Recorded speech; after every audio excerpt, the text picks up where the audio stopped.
It's the quarterfinals of the Essex County Greater Newark Tournament here from the Kelly Athletic Complex in West Orange, New Jersey. Coming up next on the NFHSNetwork. He's going to take it himself for a championship! A double play wins it for Frazier! Turn it to the end zone. What a catch! McConnell's on touchdown! Into the layup goes at the buzzer. Wins it! The championship!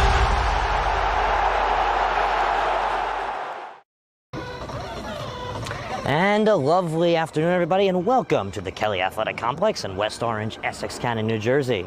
My name is Ryan Lally here on this nice and beautiful Wednesday afternoon, and today we will present to you the Essex County's Greater Newark Tournament. And this won a quarterfinal contest between the Seton Hall Pirates, coming off of a win against Cedar Grove here at the Kelly Athletic Complex, and they are taking on a seed right above them, the 5th seed Livingston Lancers, coming off of their 8-1 win over the West Essex Knights, a struggling program. The Lancers coming into this one pretty fierce and solid, although 0-2 on the season against the Seton Hall Prep Pirates, hosting the first one to a 5-inning loss and then losing in a dominant fashion in the second time here at the Kelly Athletic Complex just a few weeks ago. Once again, my name is Ryan Lay. I'm joined with Jalen Kelly on camera to get us started today. The winner of this one will play on Saturday for rather the 11 o'clock a.m. or 3 p.m. start down in Verona, New Jersey. And then the winner of that game on Saturday, taking on the winner of another opponent, will play the following Saturday at Yogi Berra Stadium in Little Falls, New Jersey. So here we go. We are ready to go. The Lancers, the visitors, the Prep Pirates, the hosts. Ben Hauser digs in, the senior for the Lancers. He's taking on a 3-0 Elon commit within Ryan Sprock to get us started. And the first pitch of the game is hammered foul down the third base side, and the count's 0-1. Once again, the Greater Newark Tournament quarterfinal round here. A couple upsets to bring you into this one. Of course, I think the most surprising of the upsets definitely has to be Barringer's humongous victory over Montclair. Barringer, a 2-1 win in that game to knock out one of the top 5 seeds in this tournament, as this one misses upstairs. And it's a 1-1 count. Bloomfield, a 10-6 win over Glen Ridge on Monday, as that's who will take on Barringer, as the 1-1 pitch is cut on and missed, and the count is 1-2. Sprock 3-0 on the season, an Elon commit. Division I bound baseball player. A lot of commits on this Seton Hall Prep baseball team. We'll get to that later. The 1-2 pitch dealt from Sprock, as this one is fouled away. Some other big score results. A tough showing for West Orange in the county tournament. Of course, their game, like most others, was pushed back. A 12-1 loss at Nutley High School. Nutley, one of the superior baseball programs in Essex County. And the pitch. This one is popped up sky high, leaning foul. Foster in foul territory will make the play to retire the first out of the ball game. So Hauser flies out, and this will bring up Daniel Levine, who's been red hot. 2 triples he had yesterday in the opening round of this tournament versus the West Essex Knights. And the junior will now dig in.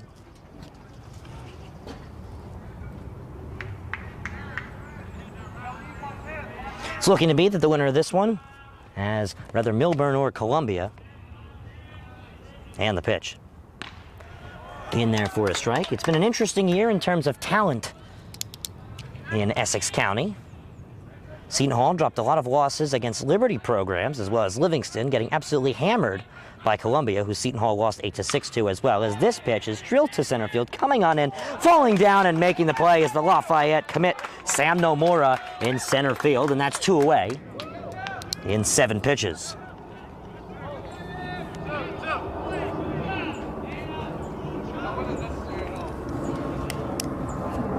So here's LJ Kakuza, the designated hitter for the second baseman Scott Schroeder, a senior hitting for a senior.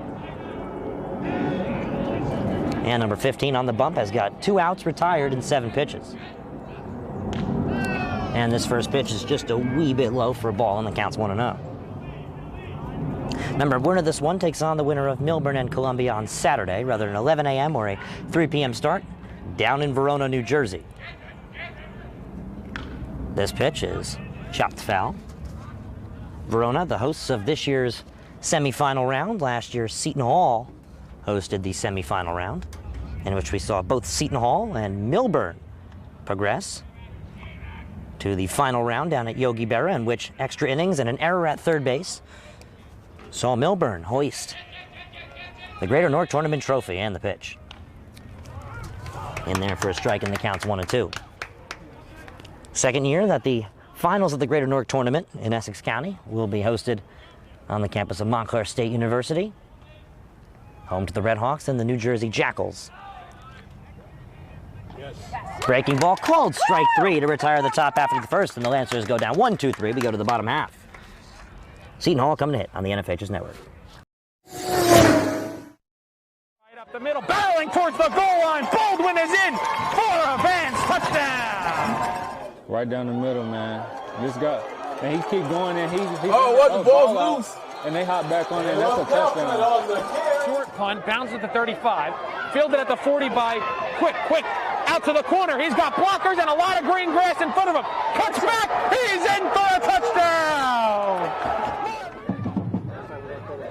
Swing pass in the flat. Touchdown.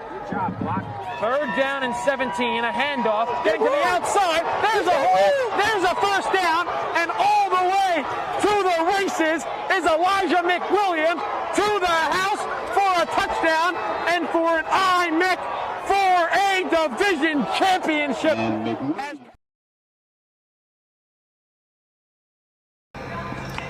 Bottom half of the first here from the Kelly Athletic Complex, and this Seton Hall Prep Pirates squad retires the Lancers defensively 1-2-3. They will now come to hit for the first time here on this beautiful picture-perfect Wednesday afternoon against a righty pitcher within junior Jonathan DePalma, second-year varsity starter. And while DePalma actually last started here at the Kelly Athletic Complex, in which he was taken the long way about 3 or 4 times, including home runs from Chris Maldonado, the Clemson commit, who will find himself sitting third in the lineup. Alex Kim will bat first, Sam Nomura will bat second.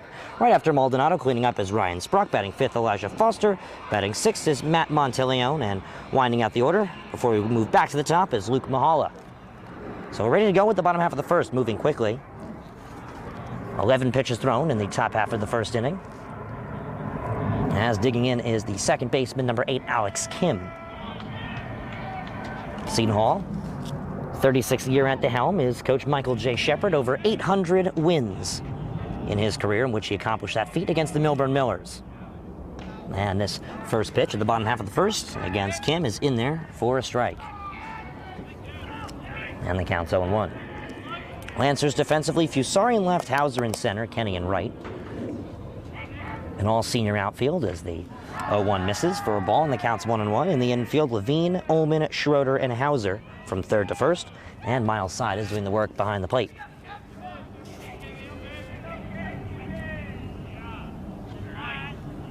And the 1-1 pitch is taken deep to center field. Going back is Hauser. This one may be caught in the sun. No, it won't, because Hauser will nab it one-handed.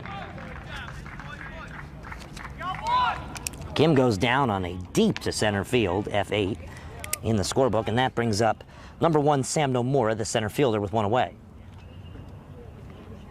A nice piece of contact there by Alex Kim, who also saw himself in the lineup last year for the Pirates. And now digging in the center fielder himself, Sam Nomura.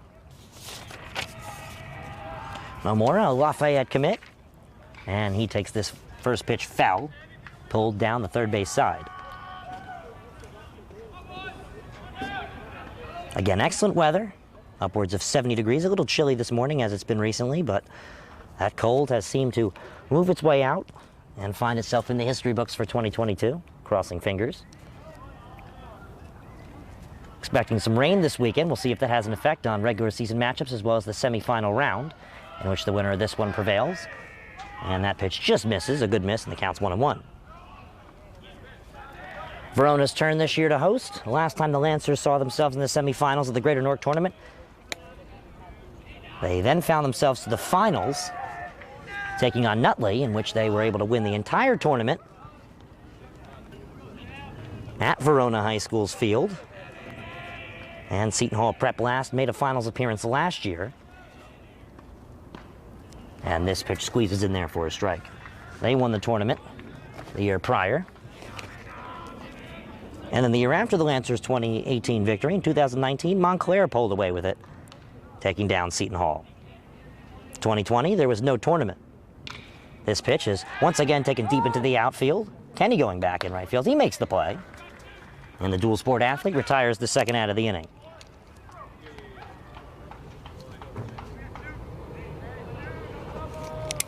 So a fly out to center field, a fly out to right field, and that brings up the power hitter himself, the third hitter, Chris Maldonado, the D1 bound athlete from Millburn, New Jersey.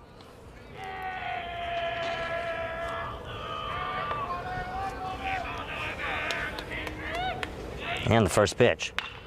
He will hammer this one past the shortstop, the diving Dom Ullman, and into left field for the first hit of the ball game.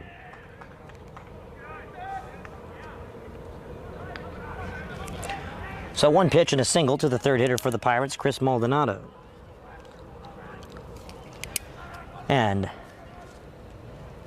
on our roster, we have Ryan Sprock coming to hit and do it for himself.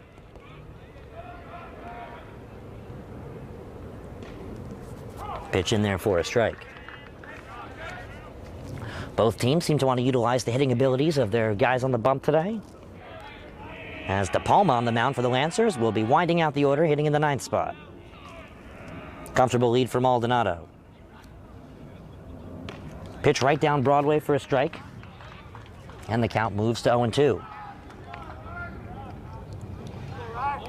Lancers trying to build in this rubber matchup. Down in the series 0-2 against Seton Hall. Their two regular season matchups were losses, wins for them, as they're going to check the runner. And back in safe is Maldonado. Seton Hall with the two regular season victories over Livingston. And I did say there was a possibility of a rubber match in the county tournament and not the state postseason. And indeed, that's what we see in the quarterfinal round, as this one is grounded. That'll sneak right by the first baseman, Aaron Hauser. Digging for third is Maldonado, as Sprock has himself a single.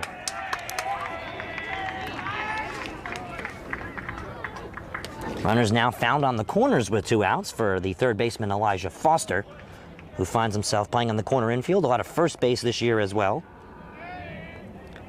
Coach Shepard, a lot of losses early in the season for the program. 12-6, some big wins, including wins against top 10 teams in St. Joseph's, Metuchen, and Millburn, in which Millburn they played twice, lost on a walk-off in the first game on the road, hosted them to a walk-off themselves victory, as that pitch is in there for a breaking ball strike, and the count's 0-1.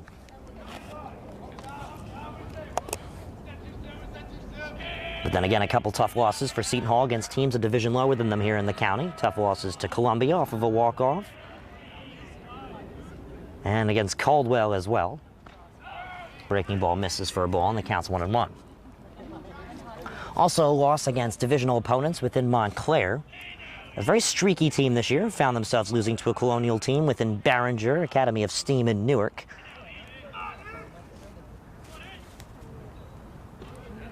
And that pitch is in there for a strike, and the count's 1-2. It's been an interesting season of baseball. Many can make the claim that the second division here in Essex County, just as good as the first. Seton Hall and Millburn themselves have found themselves with some tough losses, as they were the two top 10 teams representing the county in the state rankings, according to NJ.com. Both have fallen out since.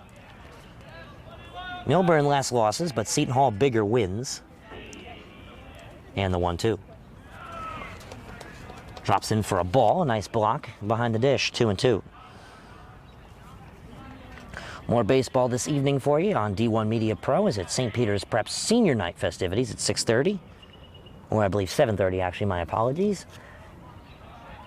Down at Caven Point in Jersey City, a little less than a mile away from St. Peter's University. And the 2-2 pitch. Taken deep to center field. Moving back is Hauser, and he's comfortably able to make the play to retire an inning and strand runners on the corners. Scoreless. Lancers come and hit top half of the second next on the D1 Media Pro page on the NFHSNetwork. Screen pass, out in the flat, caught, and it's a touchdown for St. Peter's. O'Donnell swinging away, puts it over the shortstop's head. That's a base hit. It'll score 1. Faraz on his way home. Throw is not in time. Going quickly, Bullock takes the snap, throws to the far side, wide open, touchdown. In there, called strike 3 looking. Mulcahy strikes out the side. He's perfect through 2. Now up ahead for the Marauders. Here comes Benkovitz. They score! Michael Benkovitz for St. Peter's Prep. Bounced on the ground to short. Faraz Fields flip to O'Donnell 1. Throw on to first in time for a double play. We'll look back out there for the Marauders. He takes the snap. Looking over the middle. Has a man. Can he scores? Reels it in. 35. Stick on to defenders. 2 on to the 20. Once again. Hit in the air to deep center field. Sicka moving on the back at the wall. It's gone! Ellis Reed with a 2-run blast. And the Marauders have a 6-0 lead. St. Peter's Prep has the best coverage for its student athletes. Why don't you? A quick first inning, 8 hitters total. 2 stranded on base for the Pirates in the bottom half of the inning offensively. They're now back on defense for a top half of the second inning. That sees the Lancers, who were retired 1-2-3 in the first, move to the second with the younger Aaron Hauser, the junior, leading off. Side on deck as the 5th hitter. The 6th hitter is Brandon Kenny. 7th hitter is Julian Fusari. The 8th hitter is Dominic Ullman. And the winding up order hitter is Jonathan DePalma, the pitcher for the Lancers. Didn't get to the Pirates defensively. We'll get to that now. Monteleone, Nomura, and Mahala is the outfield from left to right. And then the infield from third to first. Foster, Maldonado, Kim, and Grubbs. And doing the dirty work behind the plate for Sprock is Aaron Bertone. And another inning of baseball here from the Kelly Athletic Complex is underway with the strike. Once again, Ryan Lowy and Jalen Kelly for you here on this Wednesday afternoon of baseball on D1 Media Pro. Presentation on the NFHS Network. And the 0-1 pitch to the lefty. This one is taken deep to left field. Monteleone under it. That's the play. Excuse me, right field for Luke Mahala. And we have one away.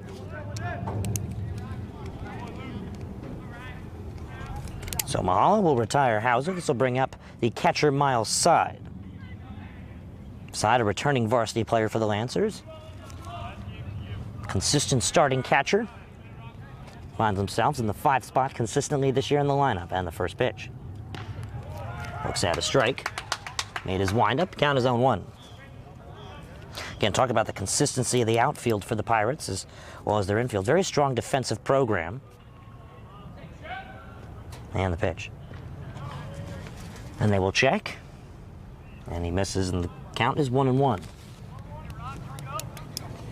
Again, the Pirates, a couple tough losses this year to a 12-6 record. Met the amount of losses they saw last year in a 27-game season, as well as a tie and 20 wins.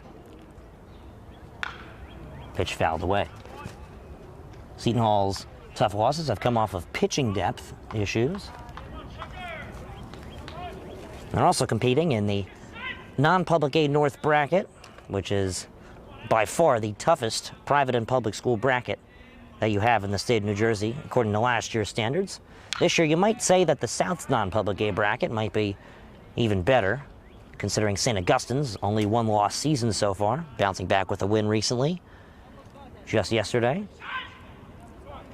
Struggles in the non-public A bracket so far this regular season. Bergen Catholic, a 9-6 record. In fairness then, the toughest schedule so far. As that pitch misses. Also some big wins for them. A victory against St. Joseph of Montvale, last year's defending non-public A state champs and #1 team in New Jersey's state rankings. A 2-2 count to Side. And Side cut on and misses for the second out of the inning. And just like that, there's 2 away. Lancers yet to put a runner on. And this will bring up the football quarterback for the Lancers, Brandon Kenny, the senior right fielder.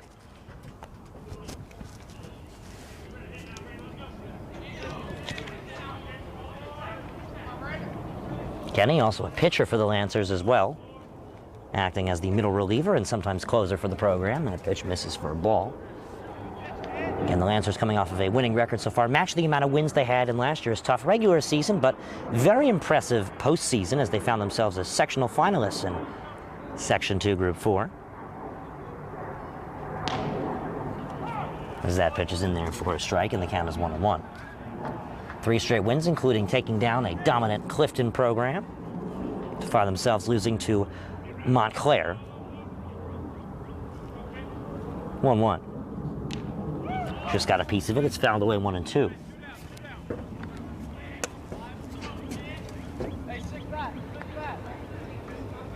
Last year, when these two teams met, Seton Hall pulled away on a walk-off error at second base in the final inning.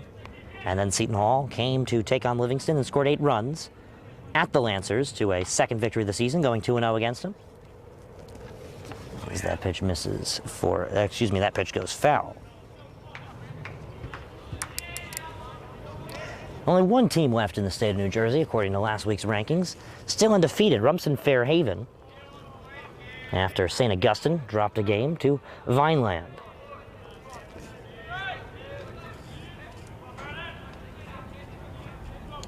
The 1-2. Called strike 3. Last 2 batters struck out in a row. That'll bring us to the bottom half of the second. Still no score from the Kelly Athletic Complex.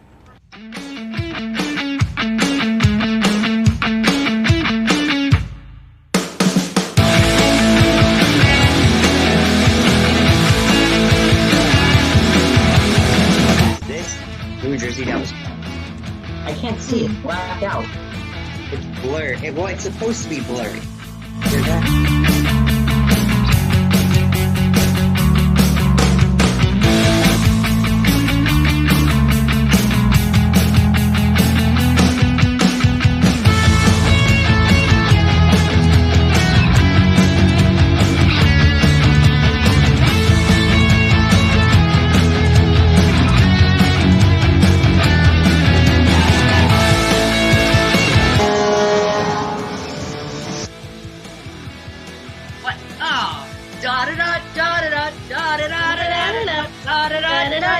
This one's obvious. Blackhawks or Ducks? So obvious. Oh no! No! No! Blackhawks! Blackhawks! What did you say the first time? I didn't even hear. I said Rangers, it's Blackhawks. Yeah, it's Blackhawks. Time in Chicago was the home team twice. So, this is not a gimme series for Edmonton. I still make the other succinct.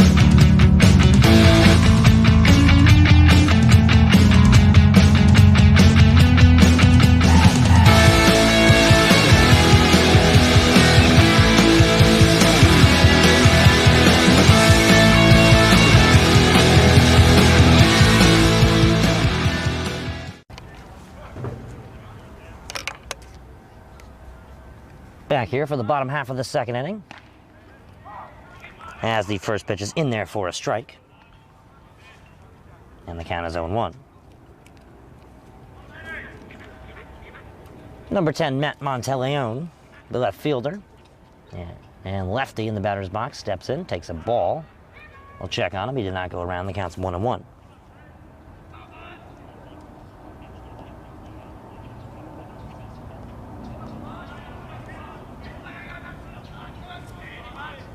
He'll shoot bunt. He'll put it down the third base side. De Palma chases. De Palma guns one to first. It's not in time.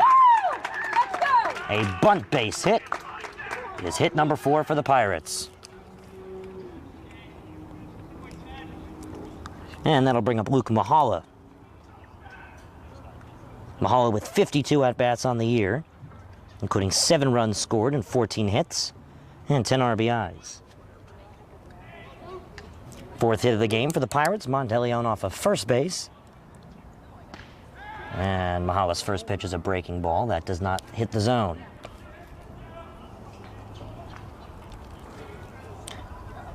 Top of the order, due up for the Pirates.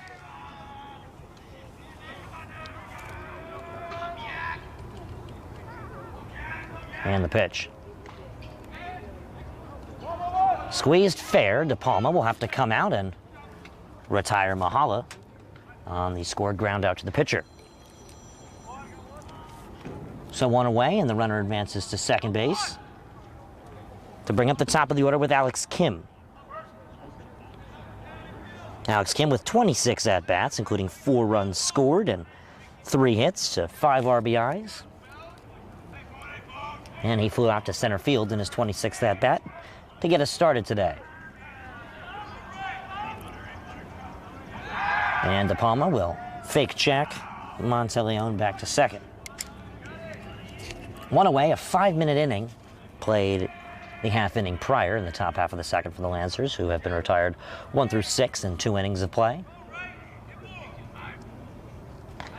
And a high ball makes the count 1-0.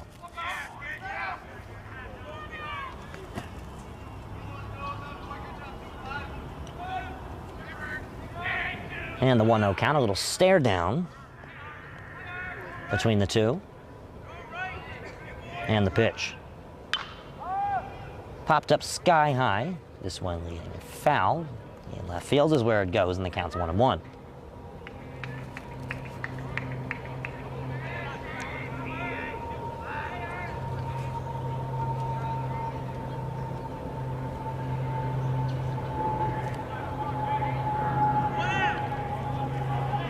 The 1-1. And the pitch.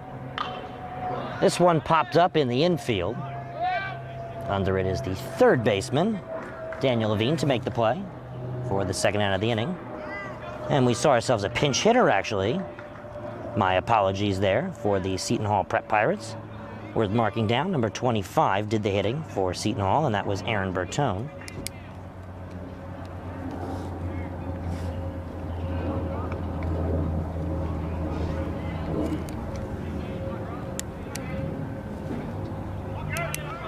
And now Seton Hall hitting number 22, Garrett Grubbs.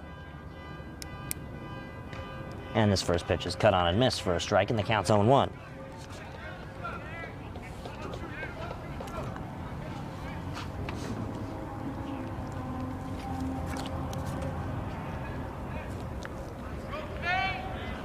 The 0-1 now to Grubbs. Grubbs with a total of 20 at-bats on the season. And 2 hits. He has not yet crossed the plate. The 0-1. And Grubbs takes one outside for a ball, and the count's 1-1.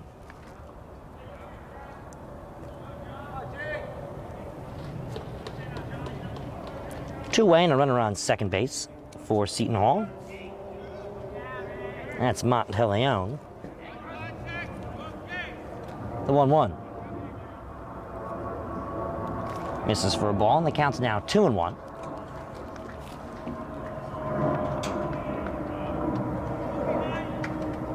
Grubbs, a 6-foot junior, weighs 185 pounds. He can play first base and pitch for the Pirates.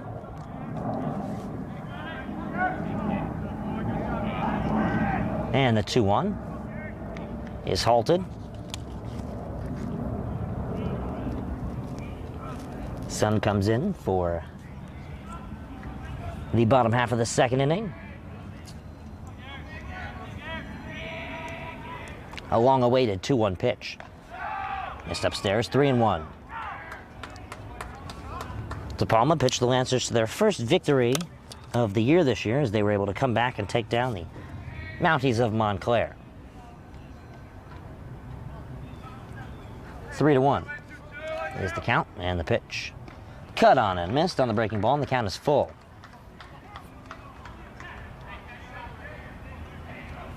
Runner in scoring position, Matthew Monteleone, a pinch hitter within number 22, Garrett Grubbs, the junior.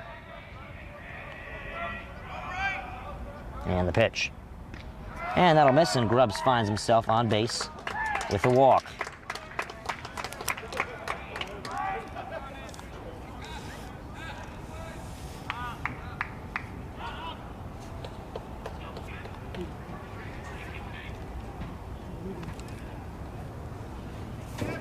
So now here's Alex Kim.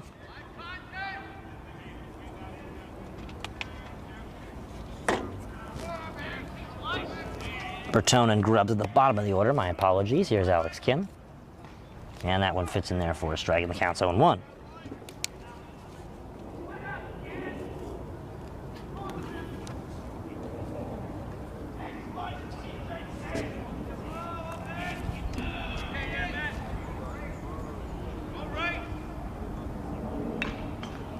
And this one's fouled away and the count's 0-2.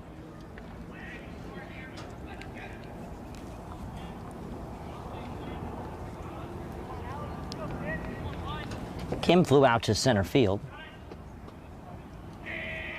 in his first at-bat. Caught by Hauser. And the pitch. Misses upstairs, 1-2. Kim with 26 at-bats so far this year.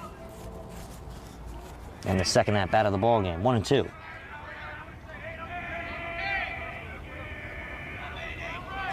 And the pitch. Cut on and miss for strike 3. The Lancers escape and strand 2. Stay tuned on the D1 Media page of the NFHS Network. Do you want your school to be covered by the #1 live stream service in the state of New Jersey so the entire country can see moments like this? We play once again. Free kick coming for the Mountaineers. Short shot on goal. On post. And West Orange gets the goal. And they win. They take down the #2 ranked Seton Hall Pirates. Bullock takes the snap. He's going to take it himself. Barreling towards the goal line, and he's in. Charles Bullock from 3 yards out. And the Marauders lead it 20-7. Or be a witness to championships like these? Montclair are state sectional champions.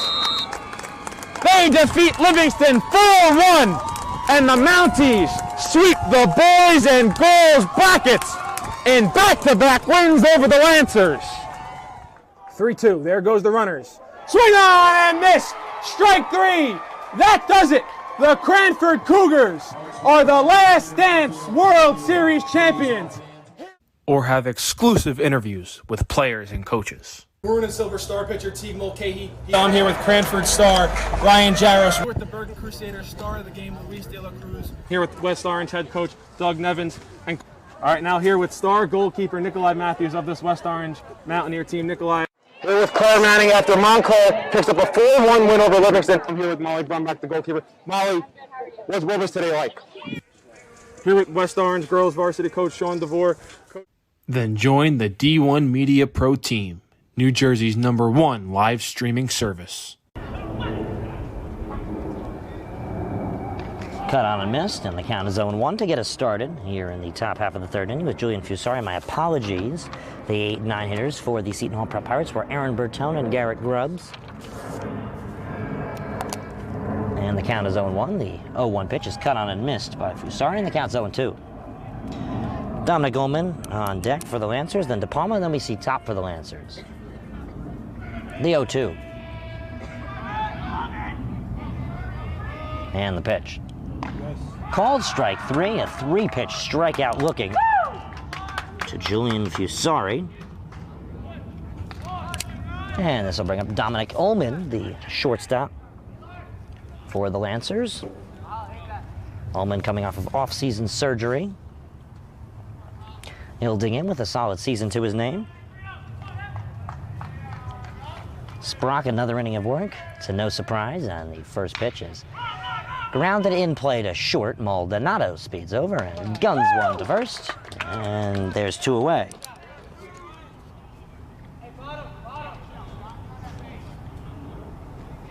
A 6-3 in the scorebook to bring up the pitcher, Jonathan De Palma. De Palma trying to help his own case out on the mound. He's held Seton Hall scoreless.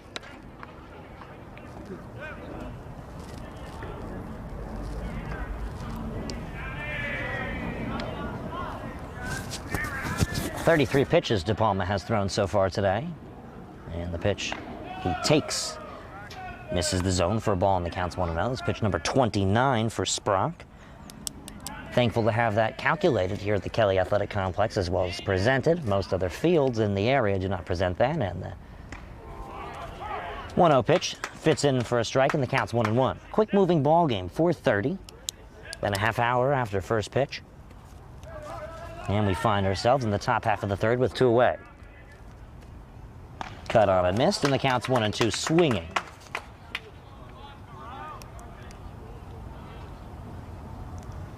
Top of the order, due up for the Lancers. 2 away, the 1-2 count. And the pitch. just got a piece of it fouled.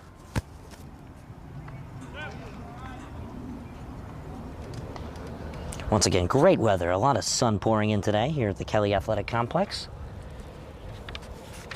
Schedules for both teams up in the air depending on a victory today or a loss. A victory caters to a schedule of a Saturday game and a possible game the following Saturday, as that pitch is in there for called strike 3. De Palma goes down on strikes 1, 2, 3. Once again go the Lancers. We've seen their whole order retired. Pirates coming in next. It's his responsibility as Maldonado cranks one into deep left field. You can forget about that. Chris Maldonado with home run number 2 today. He's got as this one is ripped into left field. A bat flip and a homer for Tyler. Pitch is hit in the air, left field, going over Fiore. He's back at the track, at the wall. It's gone. A leadoff home run for St. Joseph's Regional. Ellis Garcia gets things started for the Green Knights. Here in the payoff pitch is hit in the air, deep right center field. That ball is high, it is far, and it is gone! A grand slam for Matthew Monteleone. And it kicks and fires. That pitch is hit in the air, deep right field. Get out of town! Michael, you laid it up, and Marcus Johnson smacked it out of the yard. A leadoff bomb from the Cougars center fielder. Play the 1-2. Hit in the air, deep left field. That ball is high, it is far, it is long gone off the house. Makai Moore with a go-ahead 2-run shot way out of here. At Miller. Pitch is a breaking ball, cut on and missed. Hard strikes out the side of the third. We head to the home half. But the first pitch to Hollander is belted in the air, deep left field. That ball is high, it is far, and it is gone. Matthew Hollander wastes no time, getting Millburn on the board here in the first inning. So, welcome back to the bottom half of the third inning. Sam Nomura due up for the Pirates, flew out to Kenny in right field. And on deck is Chris Maldonado for the Pirates as we get settled in already with the bottom half of the third inning. Only 4:37. We're seeing consistent 5-minute innings of work and defensive duel, rather, from the pitchers on the mound today. De Palma and the Ewan commit within Ryan Sprock and the pitch. And gets us started with a strike in the count 0-1.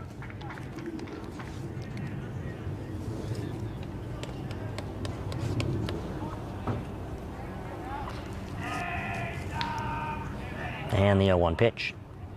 Misses outside for a ball, and the count's 1-1.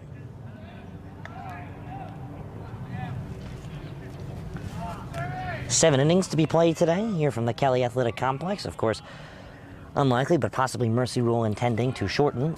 And the pitch misses for a ball, and the count's 2-1. Action today for Livingston JV taking on James Caldwell's JV program. And the count's 2-1, the pitch. Cut on and missed. 2-2, or foul tipped rather. It's again Maldonado, then Sprock, then Foster, then Monteleone, Mahala, Bertone, Grubbs is the order today for Seton Hall in the pitch. Grounded to second. Schroeder is there, handles and gets it to Hauser at first base. It's a 4-3 to get us started here in the bottom half of the third. And that'll bring up Mr. Maldonado himself for the Pirates. Once again, Coach Shepard in his 36th season at the helm for the program. Special thank you to the Director of Athletics, Mr. Larry Baggett Jr. And of course, a special thank you to Goldie of Seton Hall as he goes by, who handles all the excess information we need. And the count is 0-1. And the 0-1 pitch with one away. Misses upstairs for a ball, and the count's 1-1. Maldonado with a single credited to his name. The first hit of the ball game. And the breaking ball seems to have just missed for a ball, and the count's 2-1.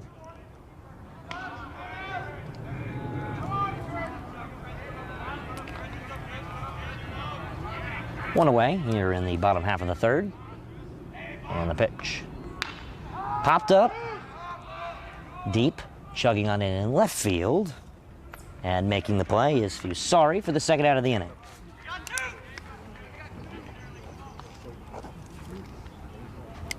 And that'll bring up Ryan Sprock on the mound today for the Pirates. A lot of times you see designated hitters for the pitcher, and Sprock himself quite the hitter this year. No reason not to throw him in the order. The 5'10 senior taking on his pitching opponent with Jonathan DePalma, who deals him a strike in the count zone 1. 55 at-bats for Sprock this year. 14 runs, 22 hits, 13 RBIs, 7 doubles, 3 home runs, 10 bases on balls, 2 stolen bases, and a slugging percentage of .691.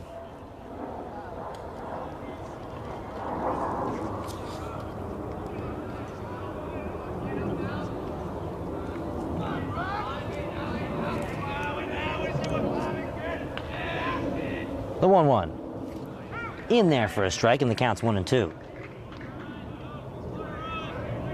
Sprock throws 387 pitches coming in today, giving up 19 hits and 9 runs total. And the 1-2 pitch. Popped up, in right field is Kenny, makes the play running on in to retire the third inning. We go to the fourth. Still no score from the Kelly Athletic Complex.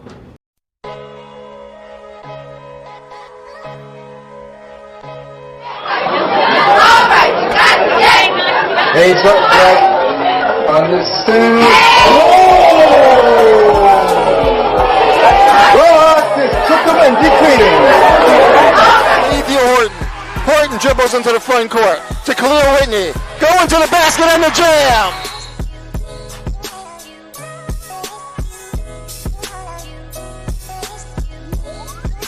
Conversation with them because they are getting resources from the city. They are getting resources, and they're arguing with us about the timeliness of those resources.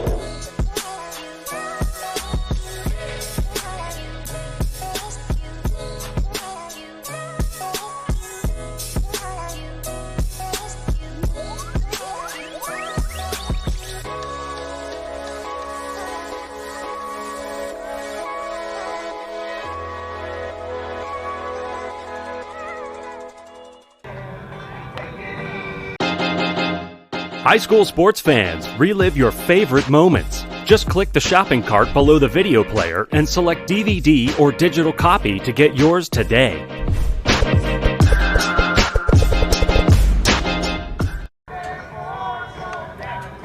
Top half of the fourth inning, top of the order due up for the Lancers. And looks like Sprock will stay on for another inning of action. Quite the line for him so far. He's retired each of the 3 innings, 1, 2, 3, and this is the first time this ball game he'll see a repeating hitter.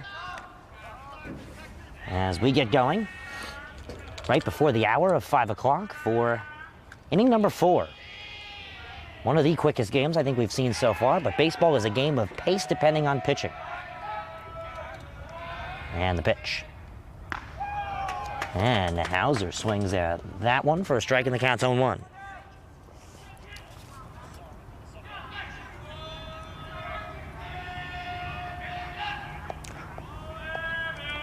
And this 0-1 pitch is fouled, 0-2. Prior to this one, an 8-1 win against West Essex the Lancers had at home yesterday. And then the week prior, which the rest was washed out due to weather, we go all the way back to a tough loss on Wednesday against the West Orange Mountaineers, 7-4. Down on Ochsner Athletic Complex's great field, bordering East Hanover, New Jersey. And the 0-2 pitch. Popped up in fair territory. Moving back and coming on in to take the play away from Kim is Maldonado to retire the first out of the inning.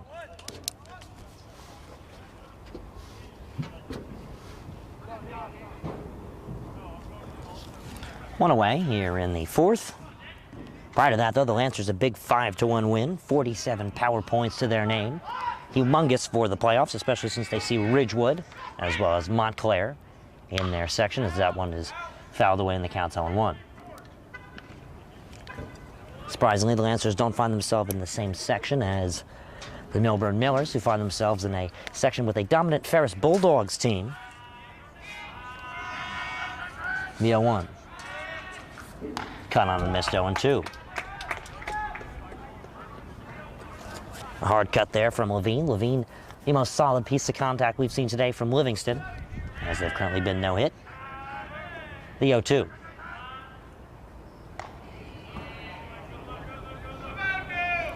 And that one out of the glove for a ball, and the count's 1-2. Merklinger staying warm out near the Seton Hall Prep bullpen. He makes his way back to the dugout. The 1-2.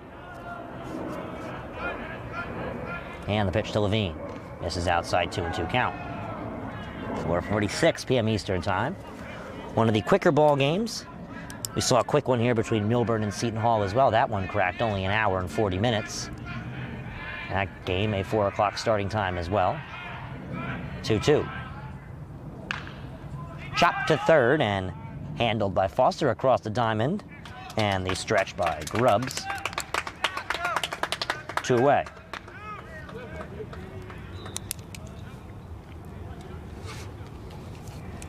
And here's the designated hitter for the Lancers, L.J. Kakuza.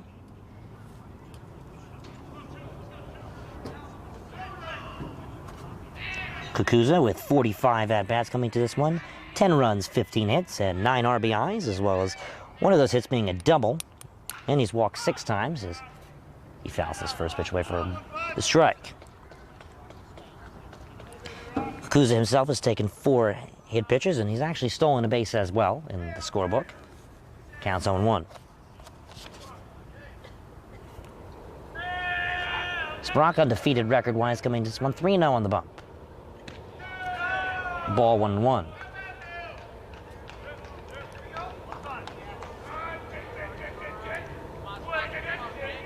Livingston graduating a lot of talent last year, including 2 collegiate baseball players at the D3 level. Pitch upstairs for a ball, and the count's 2-1.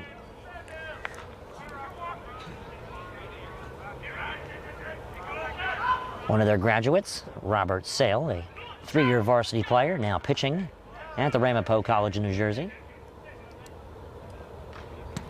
Fouled away, 2-2.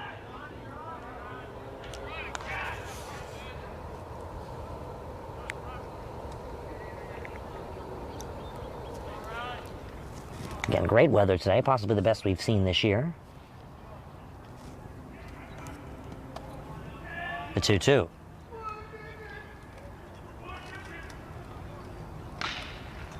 Fouled away, way to keep the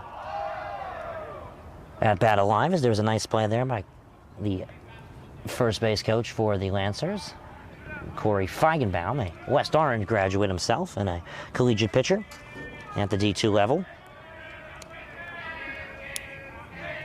And the pitch.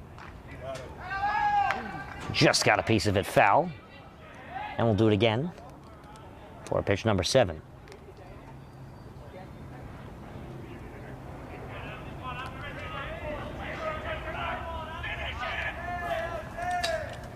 And the 2-2 with 2 away. Popped up, leaning towards foul territory, and this one scrapes out of play. The 2-2 count remains. These two took each other on this year in soccer as the other competitive sport between these two programs, to which a Seton Hall win of 2-0. They would go 20-0-1 on the year, or take down Del Barton and Christian Brothers Academy in the respective sectional and non-public A finals to be state champions. The 2-2. Cut on and missed. Struck him out. A battle sees a strikeout. We move to the bottom half of the 4th, with Livingston still being no hit. Stay tuned as the Pirates come to hit next on the D1 Meeper page on the NFHS Network. All right, team, listen up. You all have been missing way too many plays, and it's time to make some changes. Effective immediately. You'll all be joining my team, the NFHS Network. If it happens in high school, we got it covered. We've got your favorite high school sports wherever you want them, whenever you want them. Streaming live or on demand. Plus, with a few well-executed moves here Here and here, you can find and follow your favorite school or team. But what if I... Hey! There is no I in the word team, but there is in the word clip, which is what you can do with our new clip and share tool. Watch the game, clip the moment, share it with all of your fans. It's simple, people. When you're teamed up with the NFHS Network, there's no excuse to miss another play. Now you get out there and you watch some sports. Your high school, your team, your game, streaming live only on the NFHS Network. Who's gonna slap that hand?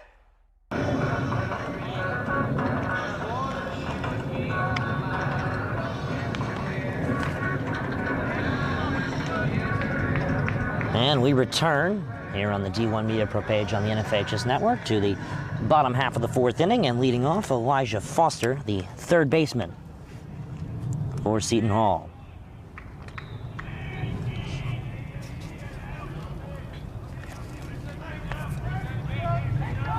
Foster also plays a lot of first base for Coach Shepard, as well as at the JV level, for Coach Bravetti. And we get going with the bottom half of the fourth with a pitch outside for a ball, and the count's 1-0. Over halfway through regulation here. Not even an hour played, 4:51 p.m. Eastern Time.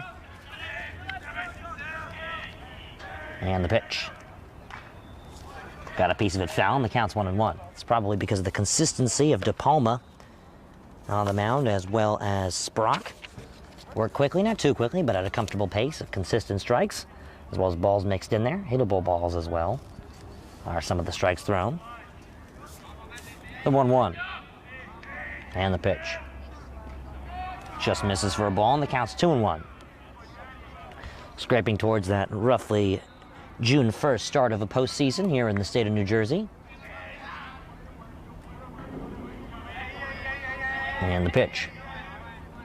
In there for a strike. Another team that you'd be surprised to see struggling so far. 7 losses on the year so far for the Green Wave of Del Barton, hanging on in the county tournament. Another favorite to win the county tournament. A strong team coming off of a tough 7-14 year last year of the Mustangs of Montville. About a half hour's distance from here. A little past East Hanover and Parsippany Hills. A 2-2 count, and the pitch. Fouled away. It's been a year of pitching in Morris County. It's been a year of a lot of hitting here in Essex County. Some high-scoring events, including an 8-6 victory for Columbia over Seton Hall. A high-scoring close game that was, as this pitch is just put in play right back to De Palma. He'll toss his way and run his way on over to first, to Hauser to retire. A 5-pitch first out of the inning with Foster. One away for Monteleone, who singled, coming in for his second at-bat here in the bottom half of the fourth. The sun is out, and the game is good. Winner of this one, a semifinal appearance on Saturday at Verona's place. A neutral site it will act, as they will take on the winner of Millburn and Columbia. There will be a sub-500 baseball team this year in the semifinals of the Greater Newark Tournament, as that pitch is cut on and missed. And that is after Montclair found themselves exiting from the Greater Newark Tournament with a loss against Barringer Academy of Steam in Newark. And this pitch is popped up into center field. Coming on in is Hauser. He can't read that one properly. He'll have to cut off Kenny. It's a single on a bounce for Monteleone. He's 2 for 2 on the day. Bring up Luke Mahala, who grounded out to first base.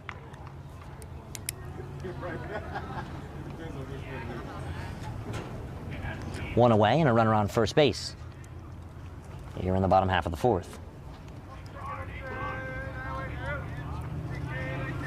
Comfortable lead for Monteleone. Mahala wears number 18, bats in right field. He takes this first pitch foul behind. The count's 0-1. Statistics-wise, for Seton Hall Prep, Sprock leads the team in hits, also doing the pitching today. 3 home runs he has on the year. Maldonado leads the team, though, in runs crossed with 20. Pitch in there for a strike. And the count's 0-2. Foster leads the team in RBIs with 14. Serwinski on the mound with 40 Ks. The 0-2 to Palma ahead in the count. Grounded, foul. Again, the consistent strikes is what we're seeing. Hittable strikes from both pitchers, as well as some nasty breaking balls folded in.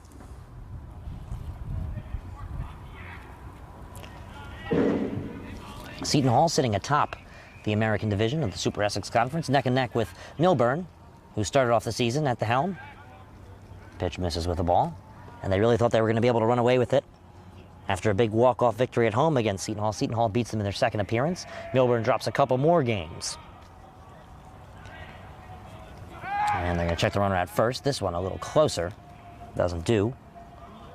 Again, Seton Hall, a 3-0 start to the year, an 11-1 win against West Essex on the first. That Saturday, the day after the Friday opening day, they took down Monsignor Farrell of New York here at the CAC. Pitches inside for a ball, and the count's 2-2. And then a 2-0 win against the Raiders of Nutley. 3 straight home games. First away game of the season is a loss at Millburn off of a walk-off, and then they hosted Randolph to an extra innings thriller, also on D1 Media Pro, 1-0 win. And the 2-2. Runner goes. Fouled away and retreating back by Rule Monteleone. It's then where, after a 1-0 win against Randolph, 2 days later, they would find themselves with 3 games in 4 days, where they would lose to Montclair and then to Caldwell, 2 key conference opponents, before visiting Livingston to a 5-1 victory in 5 innings due to weather, which saw a half-hour break in the middle. Grounded, just sneaks foul. A 12-0 and then a 9-0 win, hosting Bloomfield, and then 2 days later at West Essex, before a 5-1 win in their yearly game against the Hun School of Princeton, and unaffiliated with the state of New Jersey high school athletics program. That last year had a phenomenal year, taking down Seton Hall here at the Kelly Athletic Complex. They come back to this year hosting Seton Hall, and to that one they prevailed 5-1. Well, Seton Hall then visited Nutley to a 6-2 victory, hosted Livingston 3 days later, and then it was 2 big wins against Millburn and St. Joseph Metuchen, St. Joseph High School, about an hour away from here. 2-1 wins in a row. That brought them back atop the American Division. 2 straight losses then against Old Bridge and Columbia for a 6-0 win against Cedar Grove. Runner goes to throw it into second on the hop, and they walked the hitter, so it will not matter.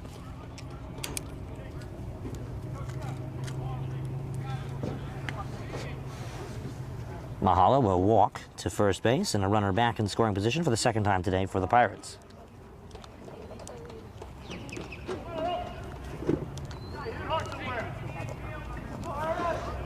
Here's Aaron Bertone. Here in the bottom half of the fourth, runners on first and second, and 1 away. Seton Hall once again coming off of a 6-0 first round win against the Panthers of Cedar Grove. Small town right near Verona and Glen Ridge. Not so far away from here, about a 15-minute bus ride as this pitch has popped up. Kenny and Hauser. Hauser calls him in center field, makes the play, and fake tagging. At second is Monteleone. 1 pitch and 2 away, a big out for the Lancers.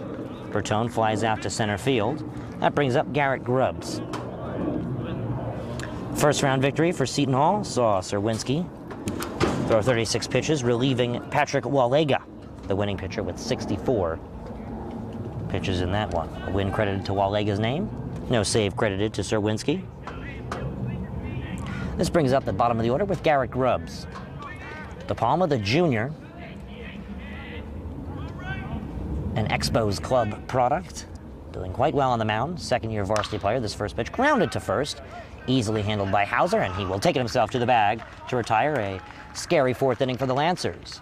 They're back on offense to start off the top half of the 5th next.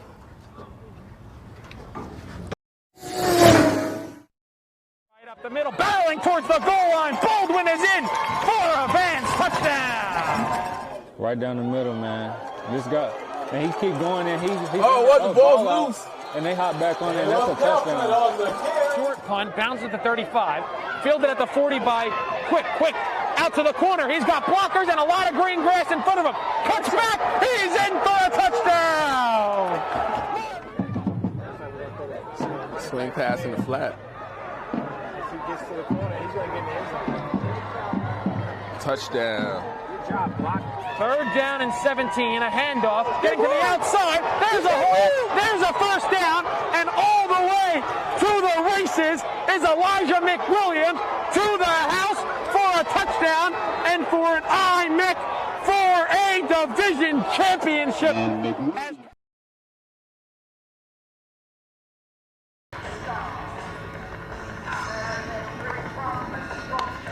In one of the fastest games played so far this year, competing with the Millburn Seton Hall game, we see a 0-0 score going into the top half of the 5th inning. Lancers currently held hitless. 4 hits for the Pirates today. It's also been an errorless ball game, a very clean ball game, impressive for the high school level. Brings up the lefty cleanup hitter for the Lancers, Aaron Hauser, the junior. Hauser, a fly out to right field in his first at-bat to start off the 2nd inning, in which he led off that inning. He'll dig in as the Seton Hall outfield signals itself to move back for the power hitter in the cleanup spot. Lancers held hitless. Nobody with a batting average on the day today. And the pitch. First one taken for a strike, and the count's 0-1.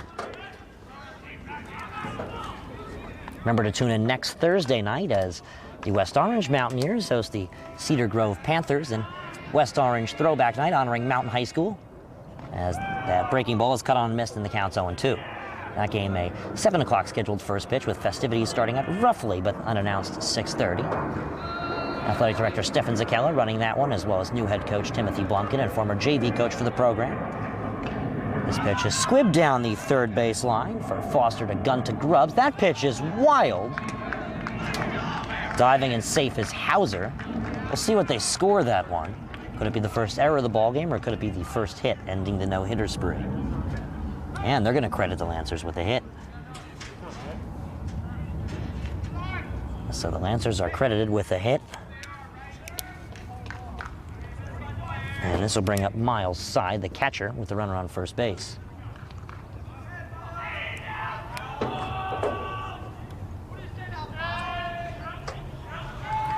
Surprisingly credited a hit. There is Hauser, bunt shown. And going around there was Side. The 0-1 count. Nobody out. And they're going to check Hauser at first. He's safe in time. 0-1 count.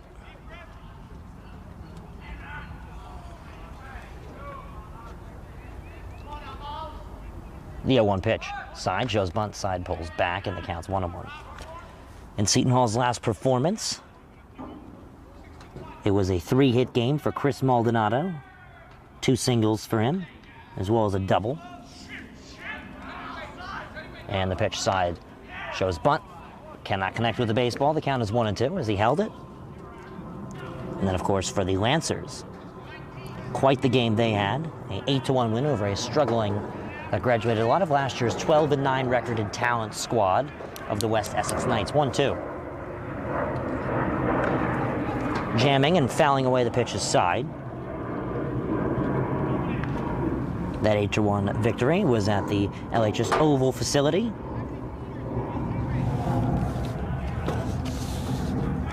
The 1-2.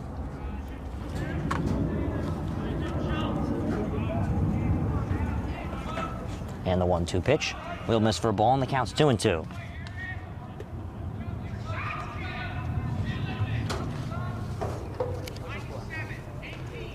A slow pitch, number 6 of the at-bat coming. The 2-2 to Side with nobody out here in the top half of the 5th. Misses for a ball, and the count is full.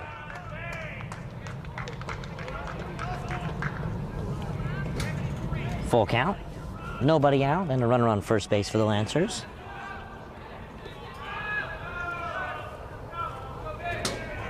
And the full count pitch. Runner goes. This pitch is bombed deep. This one could be trouble as this one will drop in between the center fielder and the left fielder. Chasing it and grabbing it is Nomura. Coming on in is the first run of the ball game for the Lancers.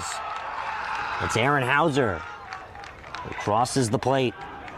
And the Lancers have a 1-0 lead as Side is credited with a double. That'll bring up Brandon Kenny. The Lancers scored the first run of the ball game. Pinch runner for the catcher as courtesy, Alec Mastretta. Hit number 2 for the Lancers. Trying to make a magical upset run. Try and win the rubber matchup between these two teams. Hasn't been a close one between these two. A 5-1 victory for Seton Hall, cut short, but still credited for 5 innings of play. And then a 7-inning game in which Seton Hall scored 8 runs over the Lancers. The final score of that one was 10-5. My apologies. 10 runs. Top of the 5th, nobody out of runner on second base for the Lancers. Here's the pitch. In the dirt, and the count's 1-0. Sprock getting a little uncomfortable on the mound. About an hour and 6 minutes since first pitch. Game number 19 for the Lancers. And for the Pirates, 12-6 coming into this one. Game number 19 as well. The 1-0.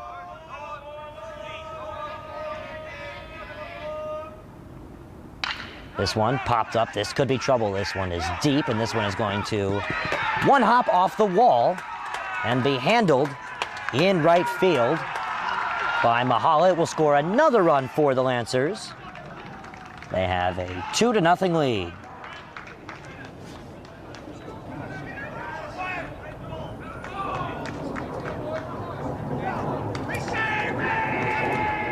Back-to-back doubles for the Lancers. 2 runs scored. That one hop the wall. Right here in right field, Mahala fielded it with his glove as it hit the top of the wall. It was almost a ground rule double, and here comes Shepard. And he'll talk to the Pirates. It's a 2-0 lead for the Lancers. Stay tuned. It's his responsibility as Maldonado cranks one into deep left field. You can forget about that. Chris Maldonado with home run number 2 today. He's got as this one is ripped into left field. A bat flip and a homer for Tyler Beck. Pitch is hit in the air, left field, going over Fiore. He's back at the track, at the wall. It's gone. A leadoff home run for St. Joseph's Regional. Ellis Garcia gets things started for the Green Knights. Here in the payoff pitch is hit in the air. Back-to-back doubles from the junior side, and the senior Kenny scores 2 runs for the Lancers. Here's number 33, Julian Fusari, struck out in his first at-bat, and he's going to ground this one into the hole for a base hit. And they're going to hold up on third. Kenny. Now there's runners on the corners for the Lancers. A perfectly paced ground ball single for Fusari to bring up the 8th hitter with Dominic Ullman. Responding on the first pitch there are the Lancers. And still no outs here in the top half of the 5th. 9 outs the Lancers will need to collect to hold on to this lead.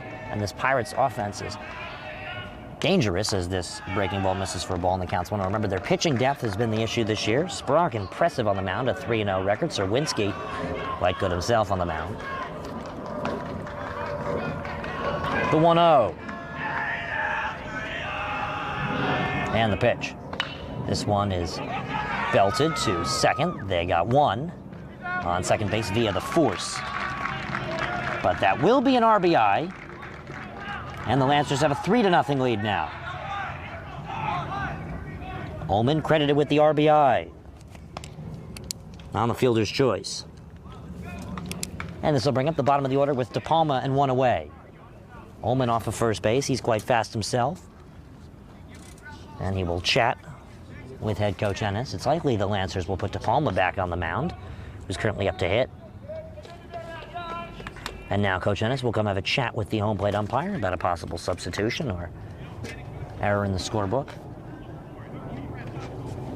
What was a no-hitter coming into this inning is now an 8-hit game, 4 hits apiece for each team. Lancers cashing in extra base hits.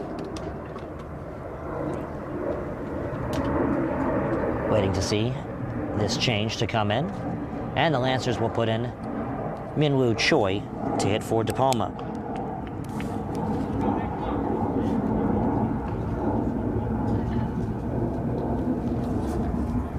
Choi was scheduled to play varsity baseball his sophomore year after playing freshman ball his freshman year.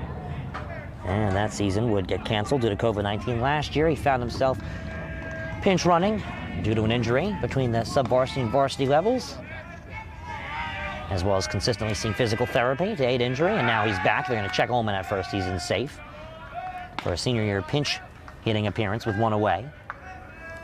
And a 3-0 lead against the Seton Hall Prep Pirates, top of the division.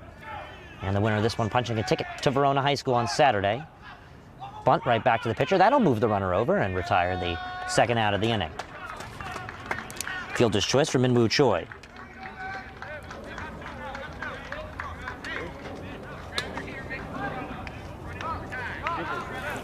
This will bring up Ben Hauser in the top of the order for the Lancers.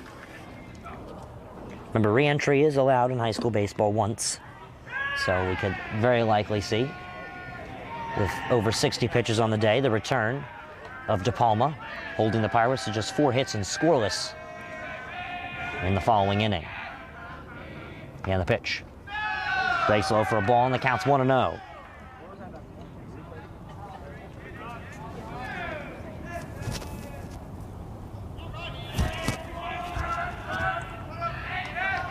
The 1-0.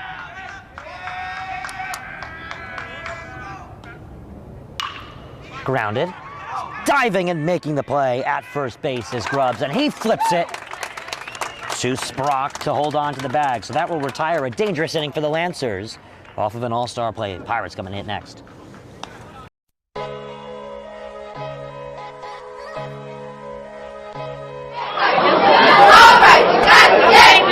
Hey, on the suit.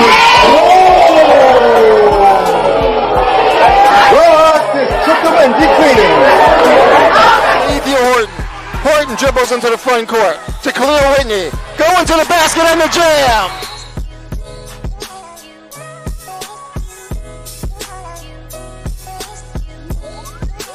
Conversation with them because they are getting resources from the city. They are getting resources, and they're arguing with us about the timeliness of those resources.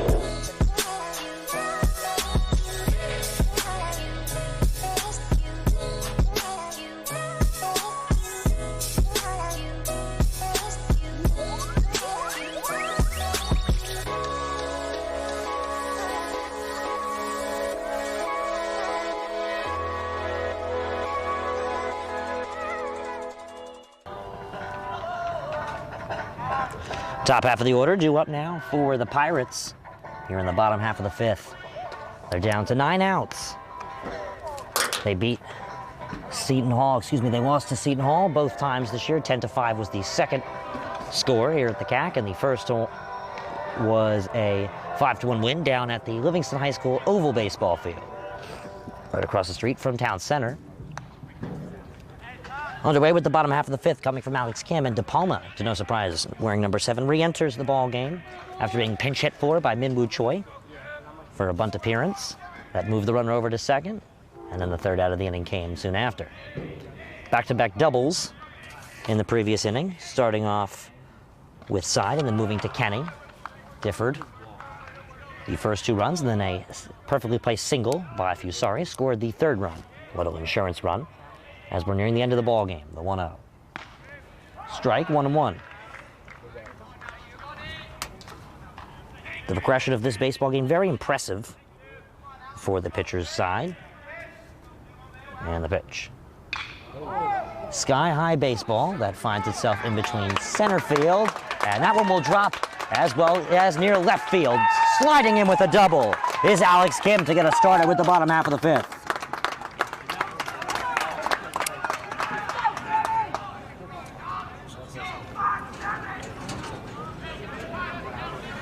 A double for Alex Kim to get us started. with the bottom half of the 5th inning. That brings up Sam Nomura, number 1, trying to punch and run number 1, maybe number 2. We've seen quite the surmountable amount of home runs to get us started this year here at the CAC. And his first pitch, high strike called, 0-1.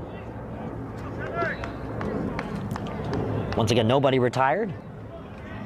And a double to start off the inning, quite like the top half of the 5th inning, for the Lancers. Time called. Pitcher's starting to get wear down after 4 beautiful innings pitched.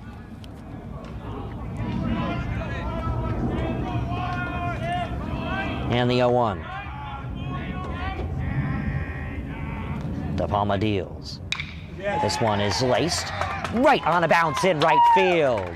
Kenny will hit the cutoff man and hold the runners on the corners, but it's a run-advancing single for Sam Nomura and bringing the tying run to the plate.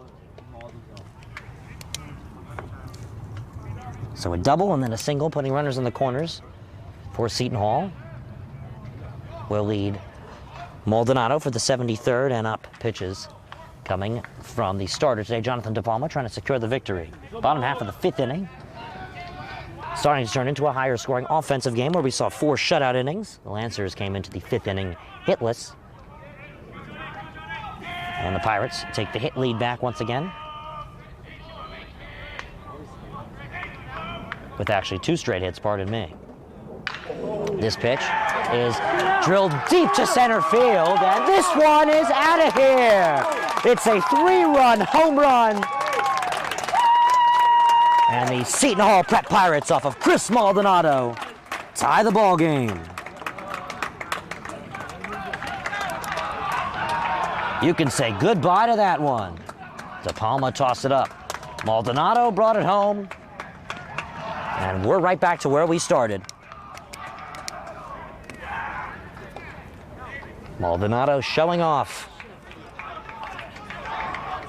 The Seton Hall blue and white here at the Kelly Athletic Complex. This brings up Ryan Sprock.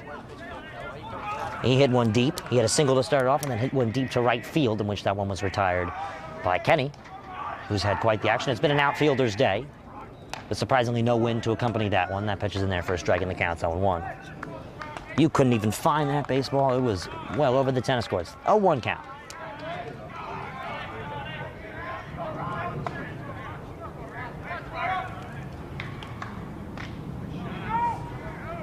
And they will check the swing. And Sprock did not go through. That was Maldonado's 2nd home run against De Palma. This pitch is drilled deep to center field. Hauser going back, and he makes the play on the run. A crucial first out of the inning. And once again, Sprock close, but no cigar with the baseball bat. This brings up Elijah Foster.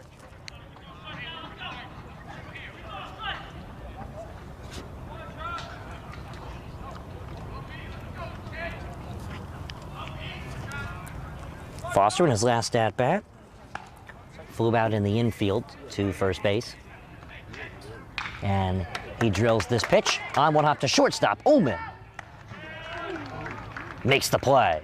A collision at first, but a crucial second out of the inning on one pitch. 6-3 in the scorebook. Monteleone, 2 for 2 on the day, 2 singles due up.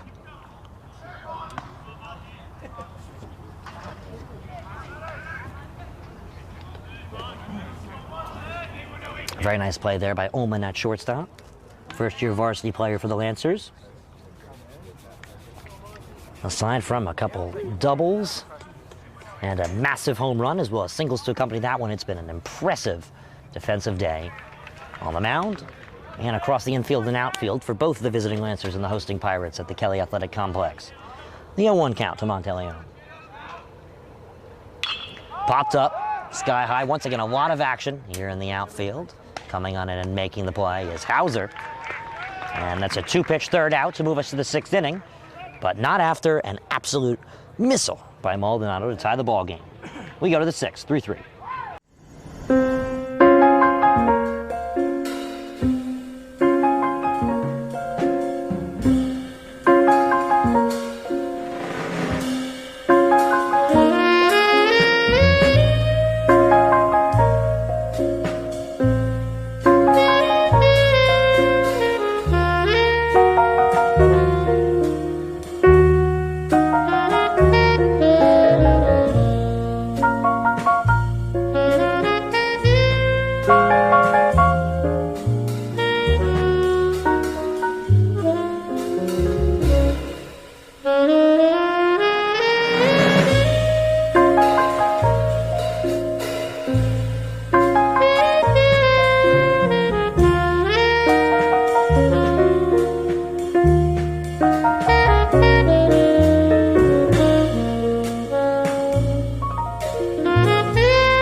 Maldonado shoots one to the stars, and the game is tied 3-3.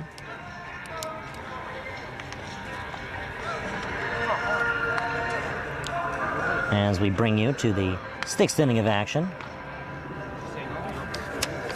It was a quick-moving start that will slow itself down for Daniel Levine, the second hitter to lead off for the Lancers. Here in the 6th, Ryan Lally and Jalen Kelly on the D1 Media Pro page on the NFHS Network.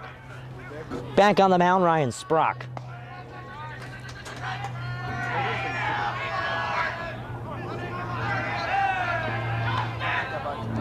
A chirpy day in the dugout for the Lancers. And the pitch.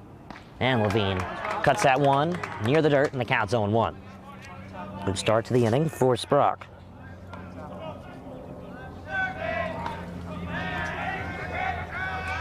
The 0-1. This is inside 1-1, almost hit him. Still haven't seen a hit by pitch today. LJ Kakuza on deck for the Lancers. Struck out swinging in his both at-bats, and the pitch. Upstairs, 2-1. Seton Hall have not seen less than 20 losses on a season in quite some time. They're going to need to win at least, they're only to be allowed to lose at least 1 or 2 or 3 more games on their schedule to see that come into fruition before the state tournament. That pitch is cut on and missed, 2-2.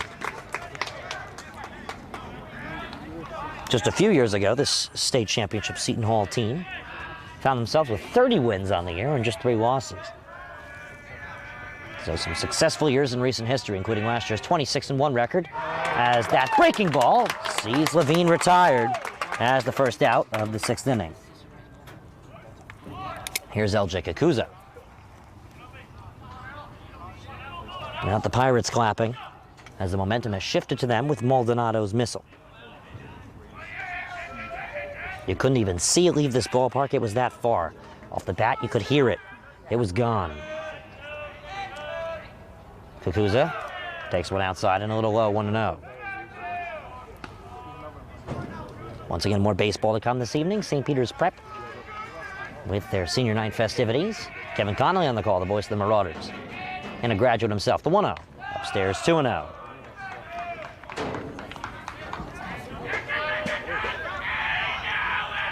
The 2-0. Sprock working comfortably.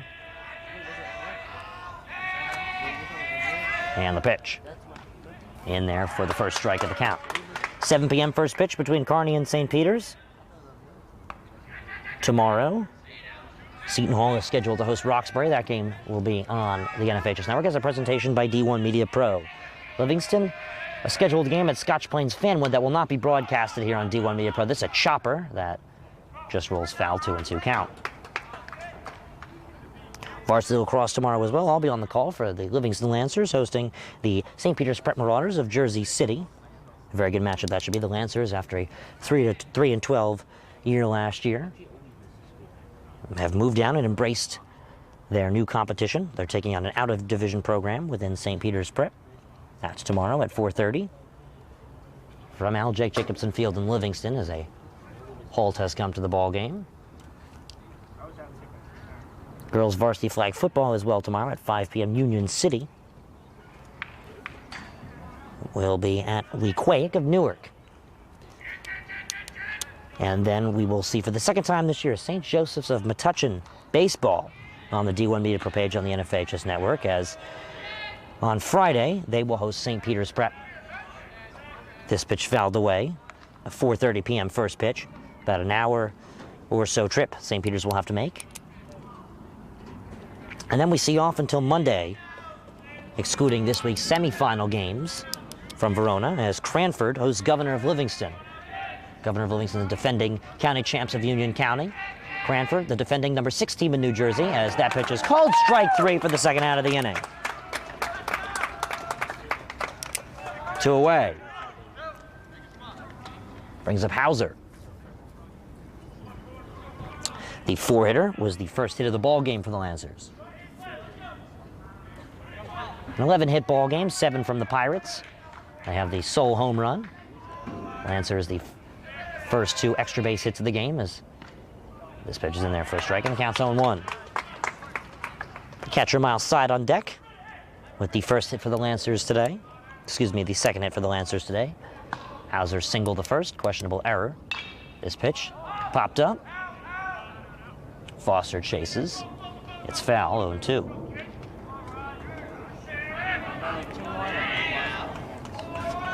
Once again, a quick moving ball game just before 5:30, and we're already near the bottom half of the 6th. It's around this time where a basketball game at the high school level would conclude itself. 4 8-minute quarters. And the pitch. Cut on and miss, strike 3. We go to the bottom half of the 6th. 3-3 ball game. Winner, a ticket to Saturday's semifinal game in Verona. All right, team, listen up. You all have been missing way too many plays. And it's time to make some changes. Effective immediately. You'll all be joining my team, the NFHS Network. If it happens in high school, we got it covered. We've got your favorite high school sports wherever you want them, whenever you want them. Streaming live or on demand. Plus, with a few well-executed moves here, here, and here, you can find and follow your favorite school or team. But what if I... Hey! There is no I in the word team, but there is in the word clip, which is what you can do with our new Clip and Share tool. Watch the game, clip the moment, share it with all of your fans. It's simple, people.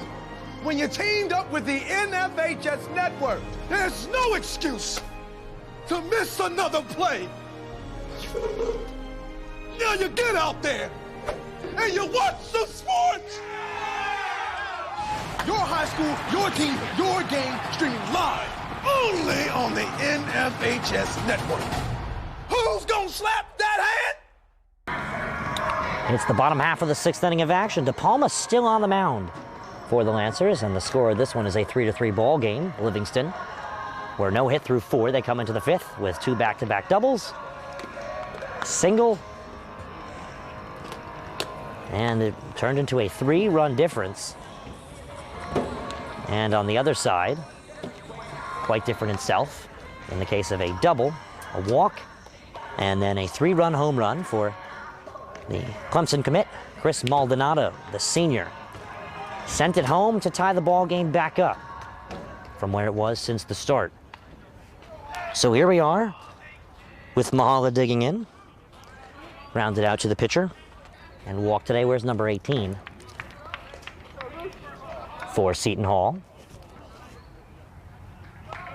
Here as we get the bottom half of the 6th started, this one grounded foul.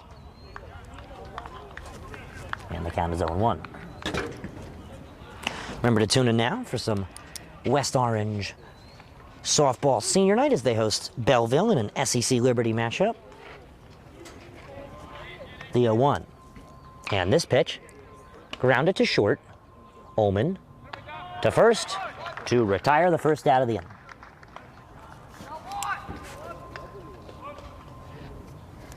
So Mahala will go down on a 6-3. That'll bring up Aaron Bertone.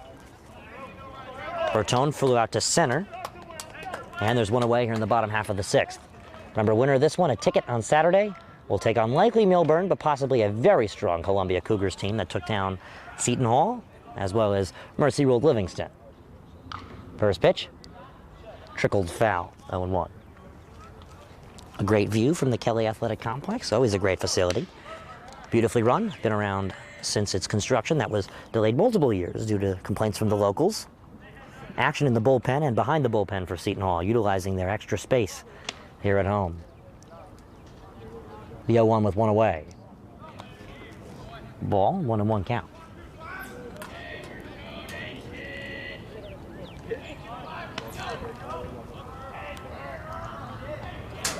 The 1-1.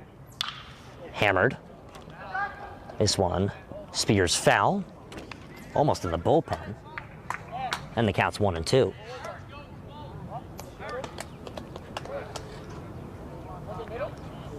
One, two. To Bertone, the 8th hitter. Popped up and easily caught at shortstop for the second out of the inning, and there's 2 away.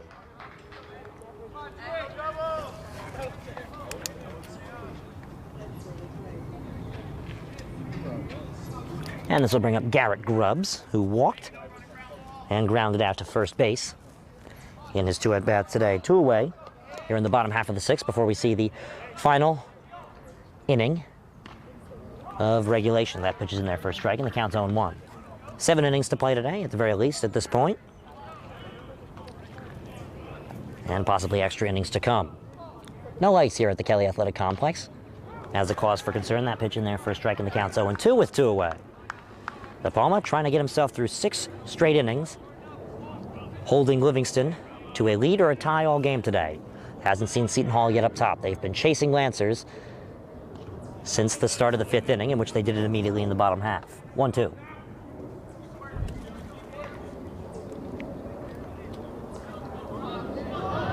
The 1-2.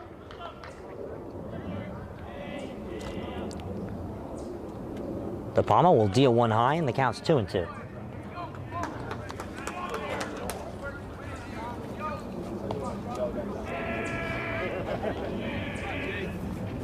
One more out needed for the Lancers to escape the inning. 1 more strike, as this pitch is caught on and missed in the dirt, and the drop strike 3 throw is successful by Side to retire the 6th inning.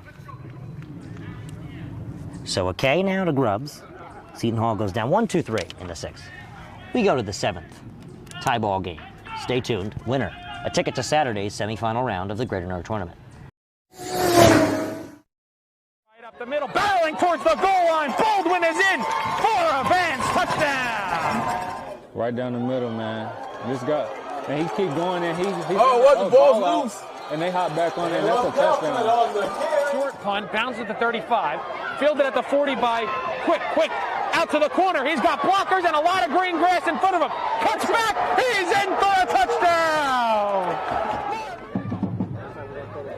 Swing pass in the flat. Gets to the corner, he's going to get in the end zone.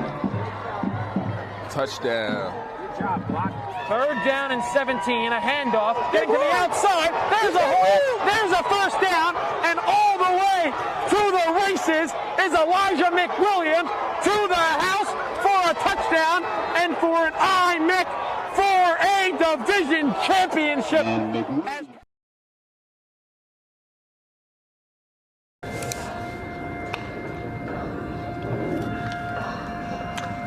Welcome back. 7th inning of action, and a new pitcher looks to be digging his way on in with the right hand for the Seton Hall Pirates.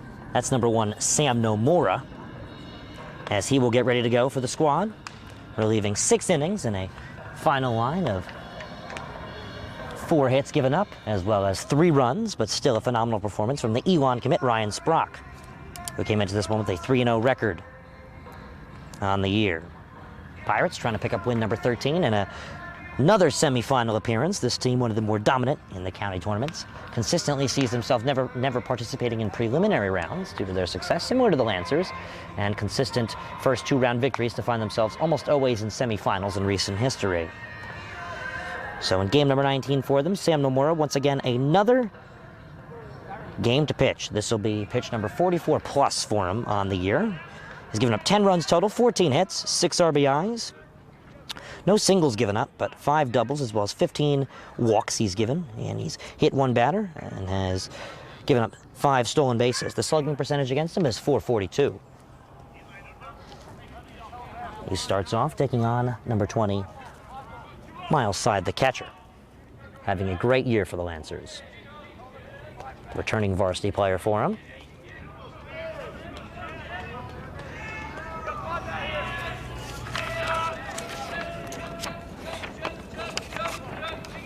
So Side will dig in. And the first pitch, grounded to first. And the toss will retire from Grubbs to Nomura, the first out of the 7th. 1 pitch and 1 away.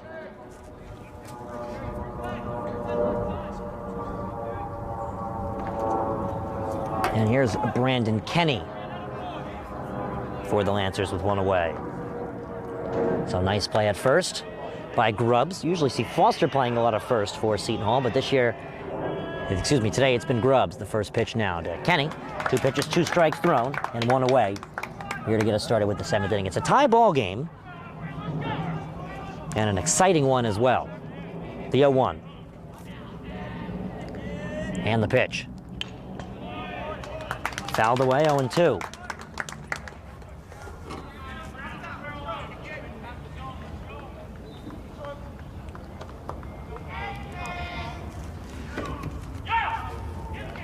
The 0-2 pitch now from Nomura.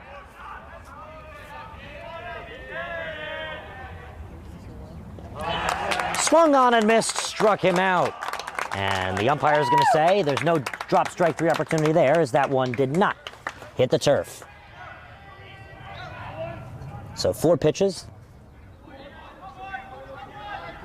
and 2 away.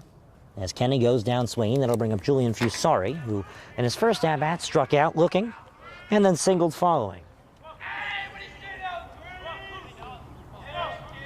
And the first pitch to Fusari. This one is lined on a hop, and Maldonado guns it across and gets him by 3 steps. We go to the bottom half of the 7th. 1 run, and Seton Hall is on their way to the semifinals. If not, we will see extras from the Kelly Athletic Complex.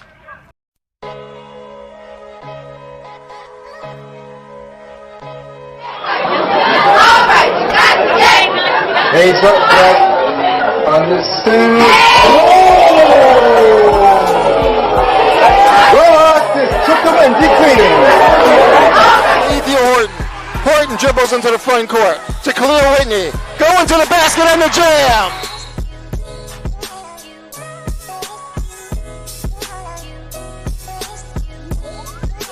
Conversation with them because they are getting resources from the city.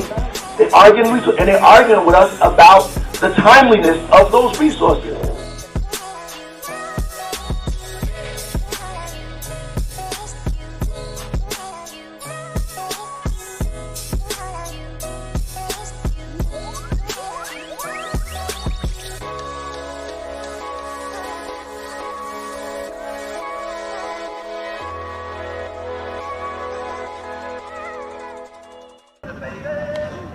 Final half inning of regulation here from the Kelly Athletic Complex. The Lancers similarly not replacing their starter, who's given up 7 hits today and 3 runs total to see this game tied at 3-3. He gave up the latter 3 runs scored in the bottom half of the 5th, as in the top 5th.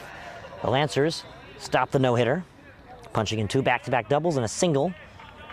3 runs they scored that inning.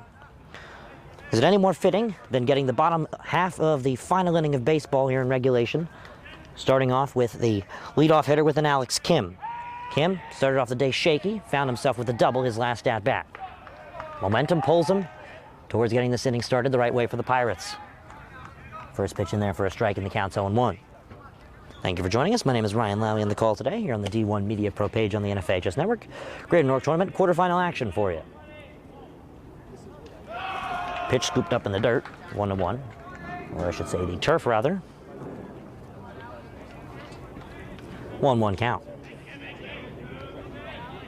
And as the sun goes down, De Palma deals this one. Here's a far side strike. 1-2, excuse me.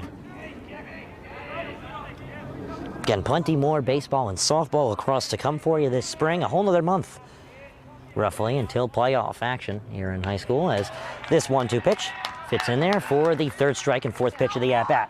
1 away.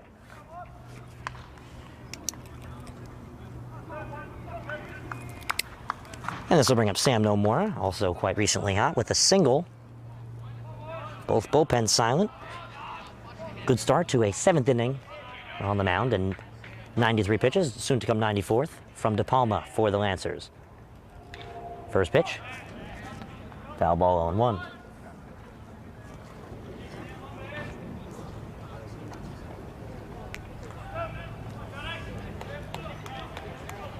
An 0-1 count to the second hitter, Sam Nomura, with 1 out in a 3-3 ball game in the 7th. The pitch. That's a good miss, 1-1. JV team has made their way here to the facility. Practice today, no game. Lancers JV on the varsity field hosting James Caldwell. This 1-1. Strike 1 and 2. Nothing happening in the Seton Hall bullpen.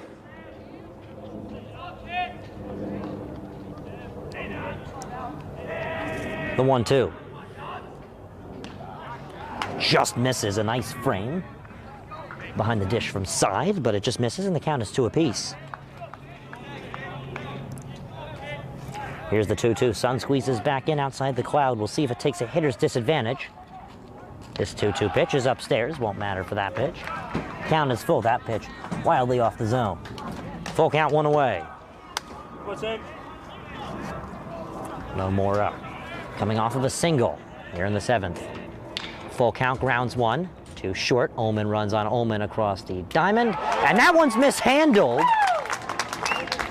That one's mishandled by Hauser at first.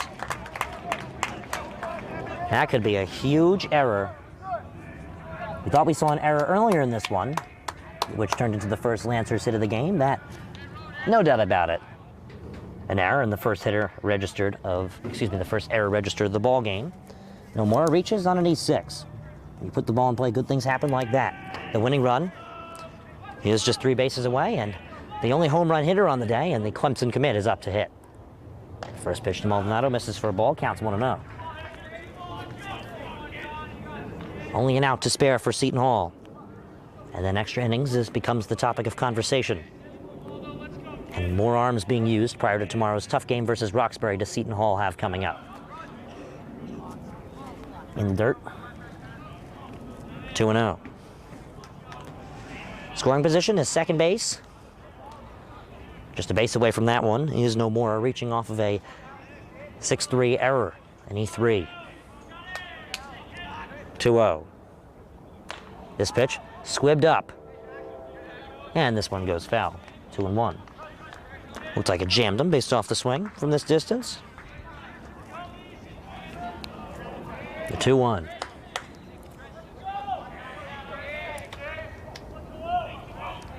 And the pitch. This one is popped up quite high into the outfield. Fusari calls everyone off, and he is under that one to make the play for the second out of the inning.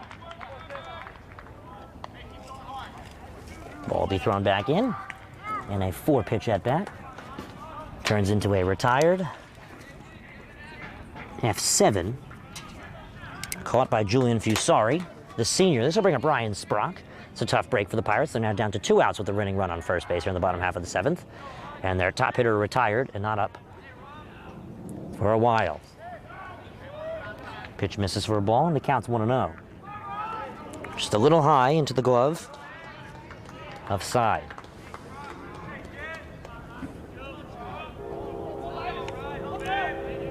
The 1-0.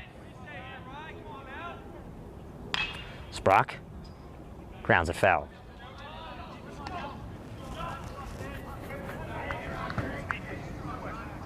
Remember, winner punches a ticket to the winner of Columbia and Millburn. In the next round, there will be a sub-500 baseball team on Saturday in the semifinals. It's either Bloomfield or Barringer. In there for a strike. 1-2.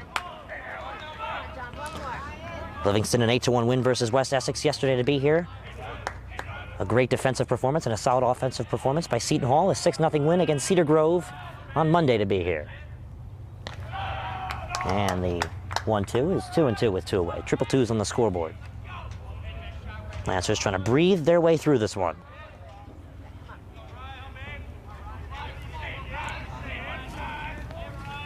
.45 p.m. Eastern Time.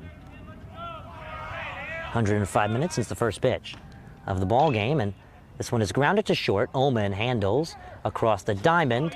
This one is scooped up in time. A very nice shortstop play by Ullman. Although Maldonado may be the best shortstop here, Ullman himself has the glove in the arm to get it done in tough situations like those, so that will do. Regulation, we go to the top half of the 8th. Extra innings on the NFHS Network to see who will get that semifinal berth on Saturday. It's his responsibility as Maldonado cranks one into deep left field. You can forget about that. Chris Maldonado with home run number 2 today. He's got, as this one is ripped into left field. A bat flip and a homer for Tyler Beck. Pitch is hit in the air, left field. Going over Fiore. He's back at the track, at the wall. It's gone. A leadoff home run for St. Joseph's Regional. Ellis Garcia gets things started for the Green Knights. Here in the payoff pitch is hit in the air, deep right center field. That ball is high, it is far, and it is gone! A grand slam for Matthew Monteleone. And it kicks and fires. That pitch is hit in the air, deep right field. Get out of town! Michael, you laid it up, and Marcus Johnson smacked it out of the yard. A leadoff bomb from the Cougars center fielder. Play the 1-2. Hit in the air, deep left field. That ball is high, it is far, it is long gone off the house. Makai Moore with a go-ahead 2-run shot way out of here. That Miller pitch is a breaking ball, cut on and missed. Hard strikes out the side of the third. We head to the home half. But the first pitch to Hollander is belted in the air, deep left field. That ball is high, it is far, and it is gone. Matthew Hollander wastes no time, getting Millburn on the board here in the first inning.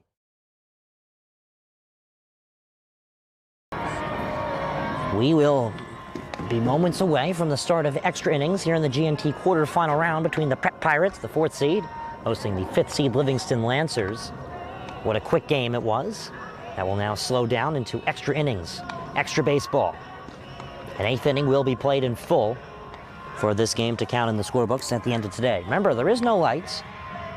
Good thing we're near the latter half of the season where it doesn't get dark until after 8 or 9, but at the pace of this game, if we're still playing baseball at 8 or 9 o'clock, this game will be called at least for the day. And this game cannot be a tie, remember.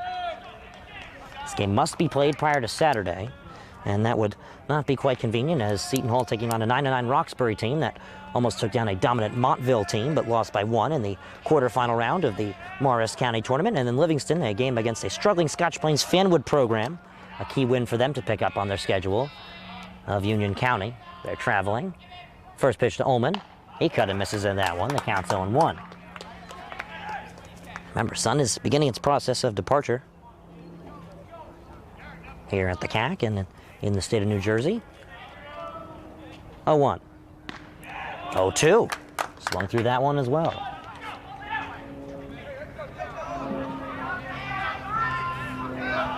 A tight game. The 0-2. Upstairs 1 and 2.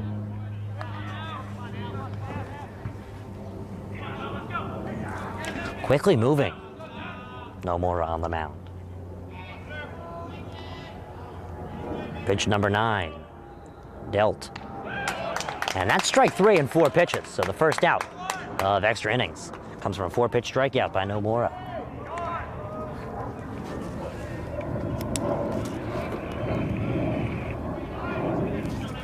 Brings up Jonathan DePalma. And we'll see who they elect to hit with this one. Looks to be number 30. And that has warped into number 9 for the Lancers. So now coming to hit for them is Aiden Stevenson, the senior first-year varsity player. Pitch in there for a strike, and the count's 0-1.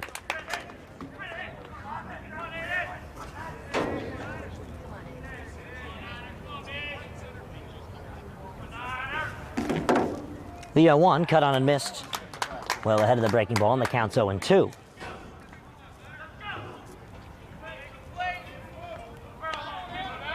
The 0-2. Nomura. Struck him out looking. 2 straight strikeouts. That one and even less pitches. 3.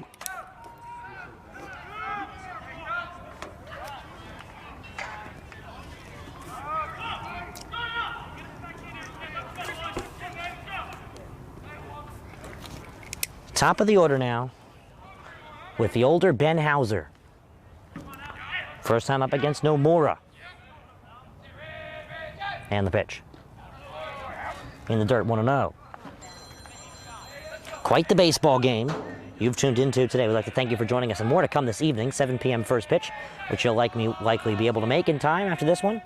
St. Peter's Prep Baseball against Kearney. St. Peter's An 11-game winning streak. They're sneaking themselves into the top 20 and could find themselves as a non-Public A North sectional tournament threat. Trying to win the county tournament, they have to take down a pitching Bayonne team and one of the top teams in New Jersey, including taking down Cranford within the Ferris Bulldogs. Fouled away on the 2-0, turns into 2-1. Again, Livingston Scotch Plains Fanwood tomorrow on the schedule. And then could be a Saturday semifinal matchup. An upset, as the 4-seed Seton Hall was predicted to win this one. Misses, counts 3-1.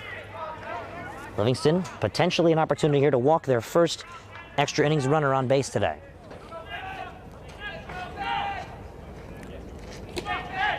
And here comes the 3-1. Foul tipped into the glove, count is full. Everybody watching on their heels. Nice attendance here. JV team in attendance, a lot of Livingston supporters. Next town over, only a 10-minute drive to the CAC from Livingston High School, and the pitch. Cut on and missed, struck him out. Livingston goes down 1-2-3, with all three being strikeouts. No runs and no hits. We go to the bottom half of the 8th. Pirates trying to take this one home and book a berth to Saturday.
Bottom half of the first extra inning of baseball, the 8th inning.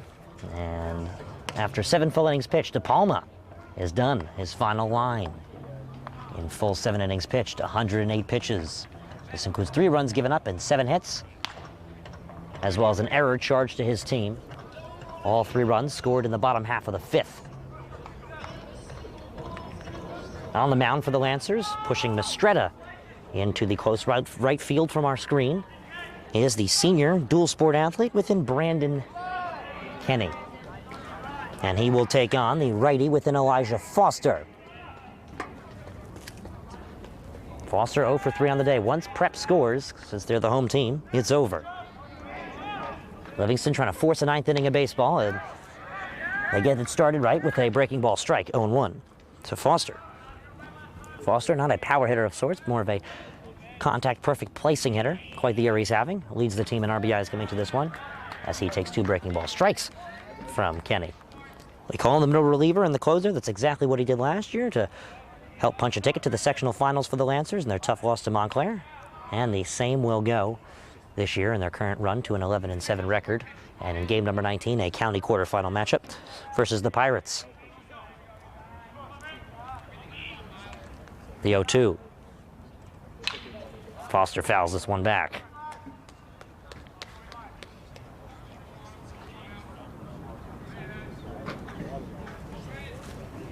We hold at an 0-2 count to Foster in a 3-3 tie game from the Kelly Athletic Complex in West Orange. First ball of the count, drops low, 1-2. Remember, sun's starting to go down here. Once it's deemed too dark, this game will have to be resumed on another day. Little action in the Prep Pirates bullpen, which we'll get to in a minute. This 1-2 pitch. Breaking ball, and that one just misses by the Frisk. Action in the Prep bullpen. If they don't walk this one off, they'll be ready. 2-2. Kenny deals. That one just misses once again. The count is full. Looks like stretching himself out in the bullpen, James Macco. Also an infielder, but a pitcher, and he's a just sliver under 6-foot junior at 175 on the roster. Full count pitch. Grounded into the hole for a base hit. Elijah Foster, the corner infielder, gets on to start the inning with a no-out single.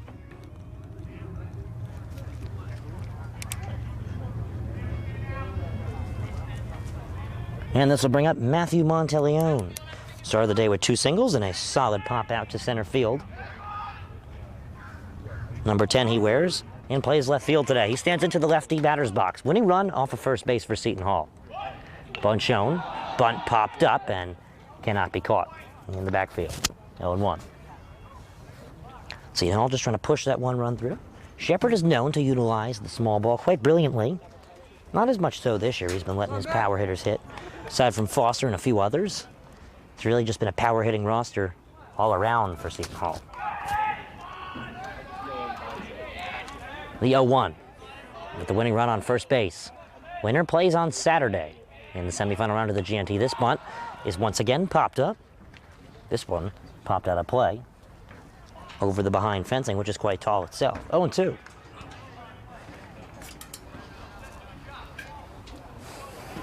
Livingston, coincidental, yet to win on a D1 Media Pro broadcast.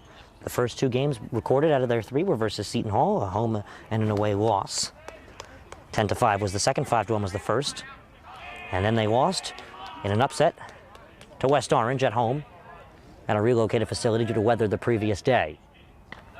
Pitches upstairs, 1-2. 2 failed bunts off of back-to-back pitches are going to force Monteleone to have to work his way back into this one. He's got a 1-2 count to him.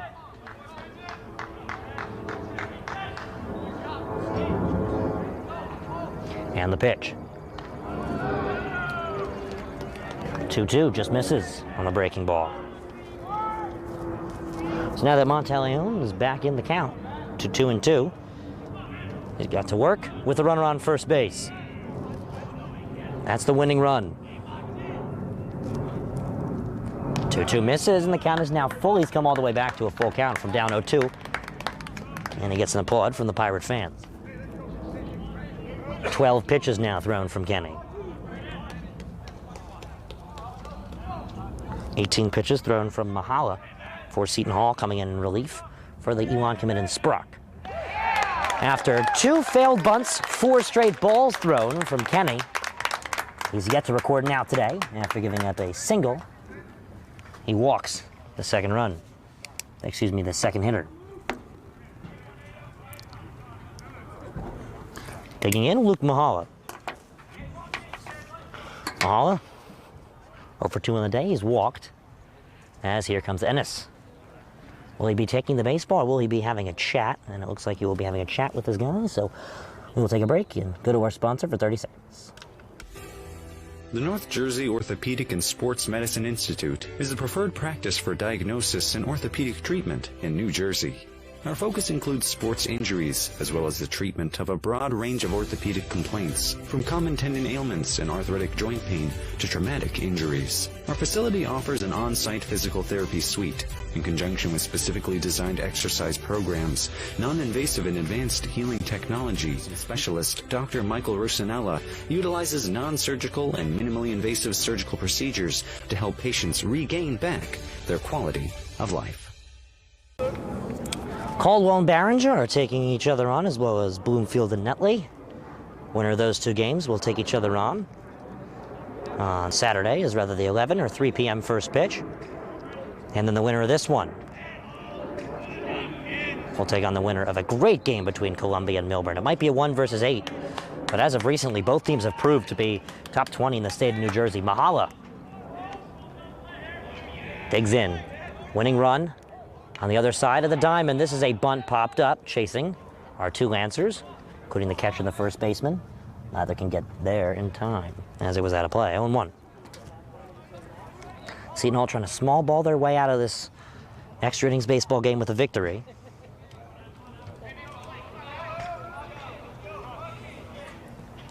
A 1.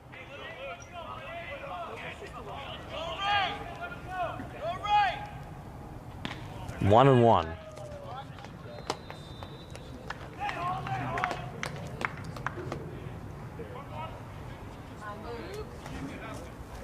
Mahales, he's a 1-1 count.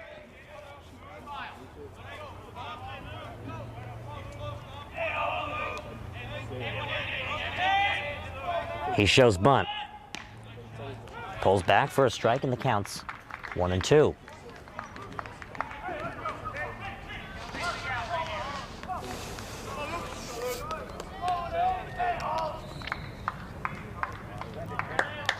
The 1-2.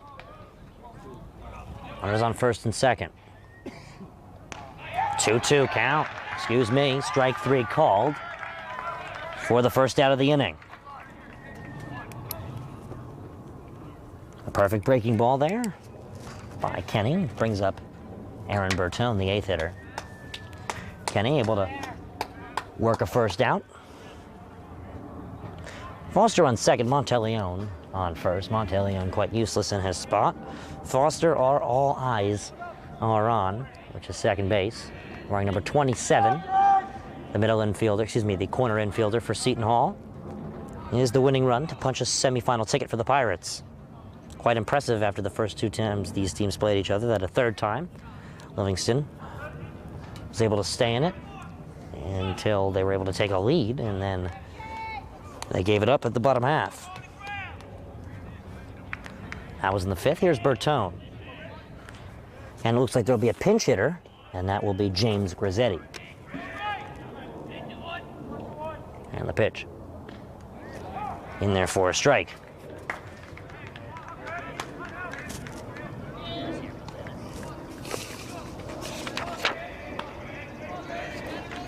The 0-1 Grizzetti, pinch hitting.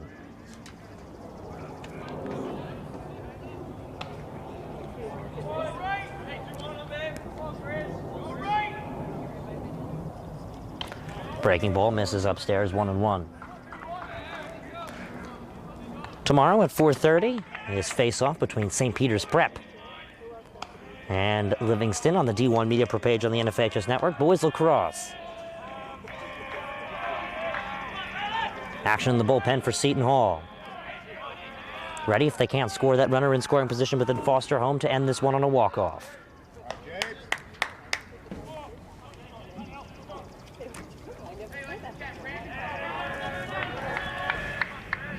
The 1-1 to the pinch hitting James Grizzetti. 1 away. Foster the winning run on second base, and the pitch. This is upstairs, 2-1. Still an out to spare for Seton Hall.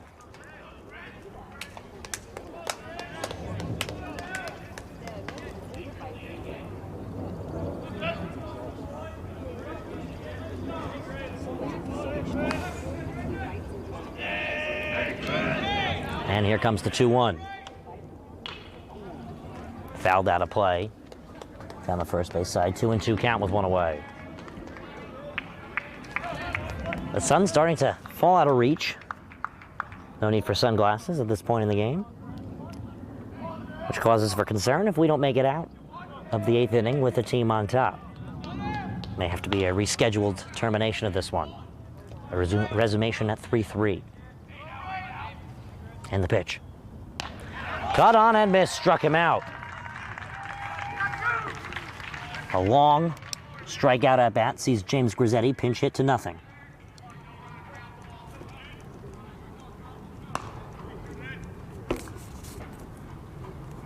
So he strikes out swinging.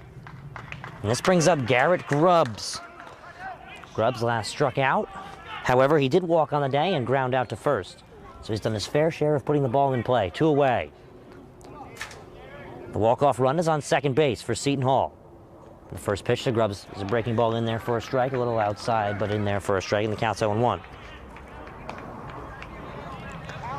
Still action in the Seton Hall bullpen.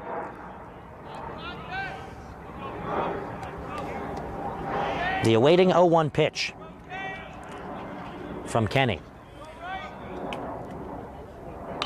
Drilled, and that one will be caught right into the glove of Fusari to end the inning. So Seton Hall strand the winning run in scoring position on second base, and the Lancers coming to hit in the 9th.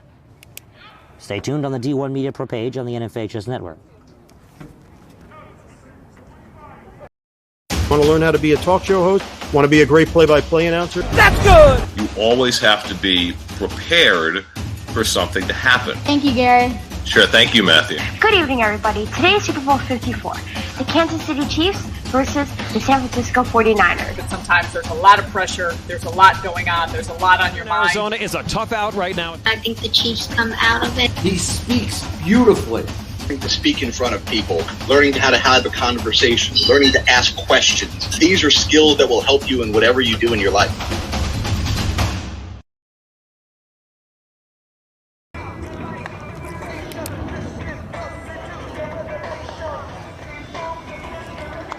Nomura is back on the mound, still calling for Barkley Hirsch, number 9, to be the center fielder for Seton Hall. Hirsch, a 6'2 junior that weighs 175 pounds, did quite the work on the JV squad for Coach Bravetti. And we're getting ready for a 9th inning of action here on D1 Media Pro, a presentation on the NFHS Network. That's coming up next. Stay tuned. All right, this is Adam. Take 2. Mark? I guess. I go like this. The best part about playing football in Texas has to be the reaction from the community. I want to encourage others to play volleyball or choir because you get to experience new things and do stuff that you've never done before. My reason why is passion. My reason why is pride.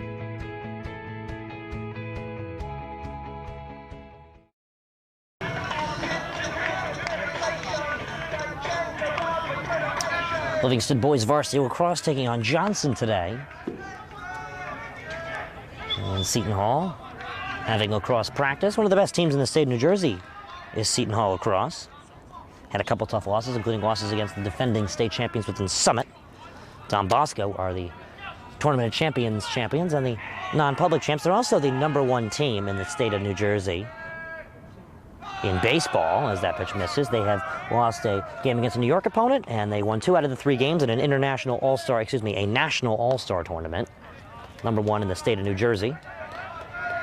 And there's no longer any non-public A teams that are undefeated, as St. Augustine also dropped 1, but there is 1 team that is undefeated against New Jersey opponents, which is really what matters come state playoff time. And that's Don Bosco. They've also embraced the toughest of competition outside of their division. 1-1 count to Levine. Hollow works quickly. That pitch misses, and the count's 2-1. 9 innings. This game worked quickly.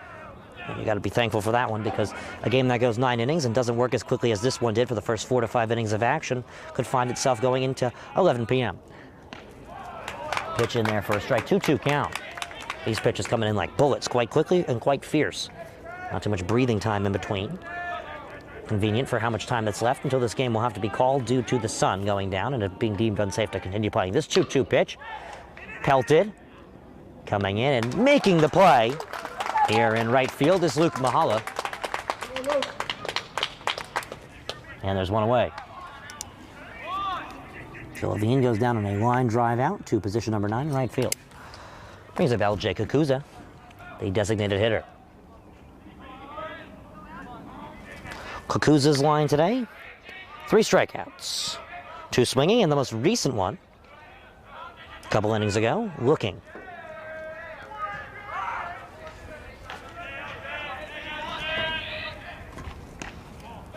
That pitch misses for a ball, and the count's 1-0.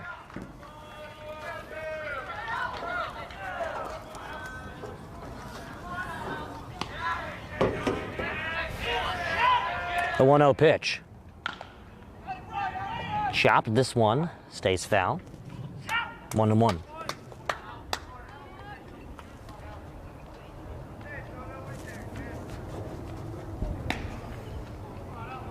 The count stays 1-1. Fierce action in the Seton Hall bullpen. And as I said earlier, we saw him stretching out, and now possibly entering the game is James Macca.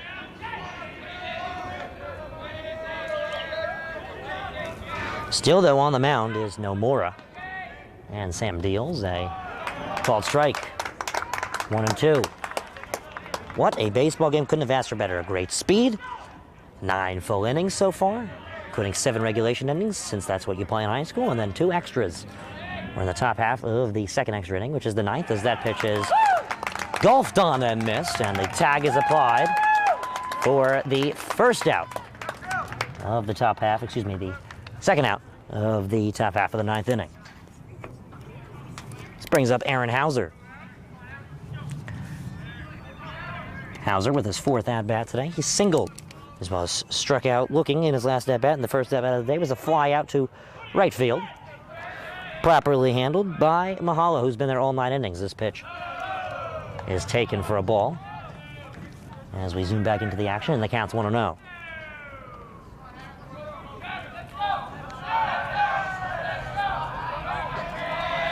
And the 1-0.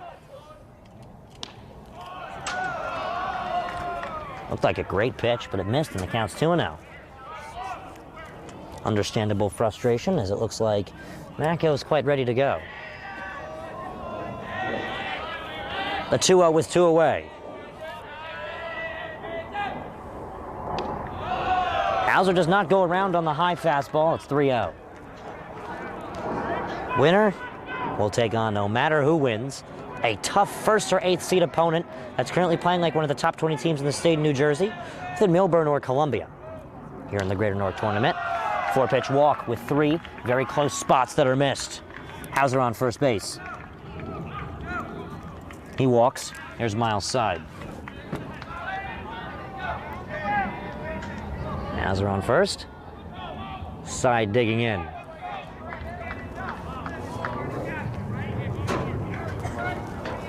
Two away. And a lead run for the Lancers is the first baseman leading off of first, coming off of a 4-pitch close walk. At bat number 20, Miles Side, the catcher.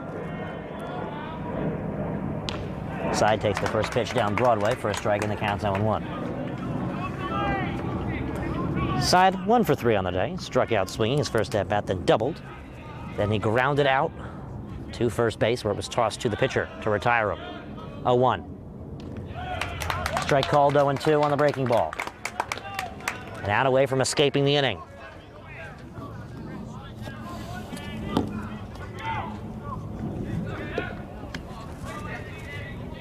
This 0-2 pitch with 2 outs. Is strike 3, looking. Side goes down on strikes. Well, we go to the bottom half of the 9th. Prep once again a run away from taking themselves to the G&T semifinals this Saturday in Verona. One of New Jersey's premier high school basketball teams gets their coverage from D1 Media Pro. And it goes like this. Finds Floyd to tie things up. Tie game! 62 apiece. 90 seconds. Floyd attacking and throws it down. Corey Floyd. A missed opportunity down low behind the back to Bueno and one. Lawrence with Floyd to lob it up on a slam. Too low for Dunn. Wilcher to Floyd. Brings it in and one on the lob. Thought about the 3. Drives baseline. Oh, what a start for Corey Floyd. Rowdy here with Corey Floyd after a tough 6. Wilcher 3. Got it. Simeon Wilcher is fired up. And Simeon Wilcher all alone with the flush. Rowdy here with Simeon Wilcher. And a pass taken away by Marshall. And he'll throw it down. Tosses it ahead to Valencia. Serene driving and throws it down. He can't get around, and a turnover. Corey Floyd has it. Step through, lay in, build the basket. Marcus Cerroti here with Roselle Catholic head coach Dave Boff. Dave, you're coming up. Now it's your time to join.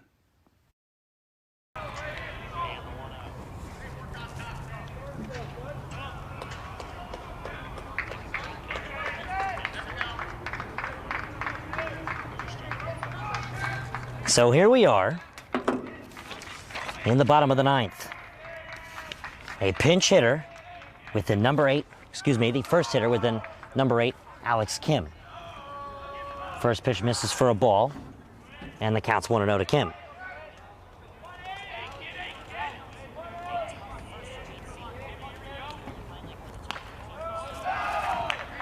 And that 1-0 misses, and it turns to 2-0.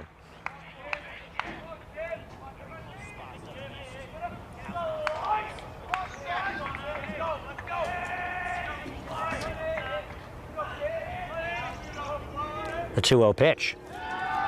Ball 3-0.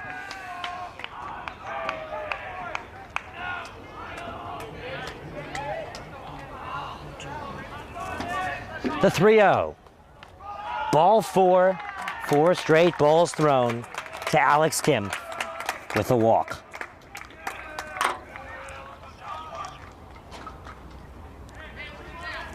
So this will bring up Sam Nomura.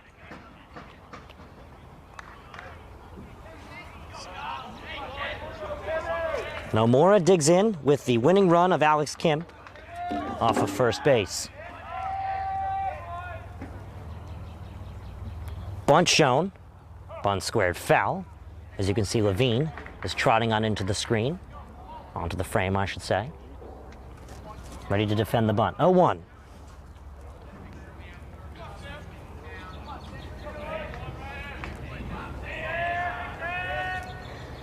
One out. Excuse me, nobody out. And the winning run off of first base for Seton Hall. And they're going to check the runner, who's sliding in safe. Alex Kim is now the foot of gold touching home plate for the victory, or the hand, depending on how he slides in. The 0-1. Bunt pulled back on the aggressive inside pitch. And the count is 1-1 now.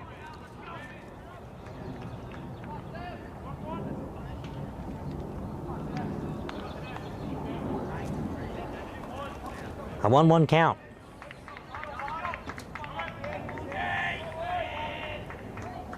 Kenny deals. This bunt is put into play down the first baseline. Kenny picks it up. Kenny tosses to first, and they will just get him. As Schroeder, the second baseman, had to cover the bag. That's how tricky that bunt was to handle. It's a run advancing first out via the bunt by Nomura. That'll bring up Chris Maldonado.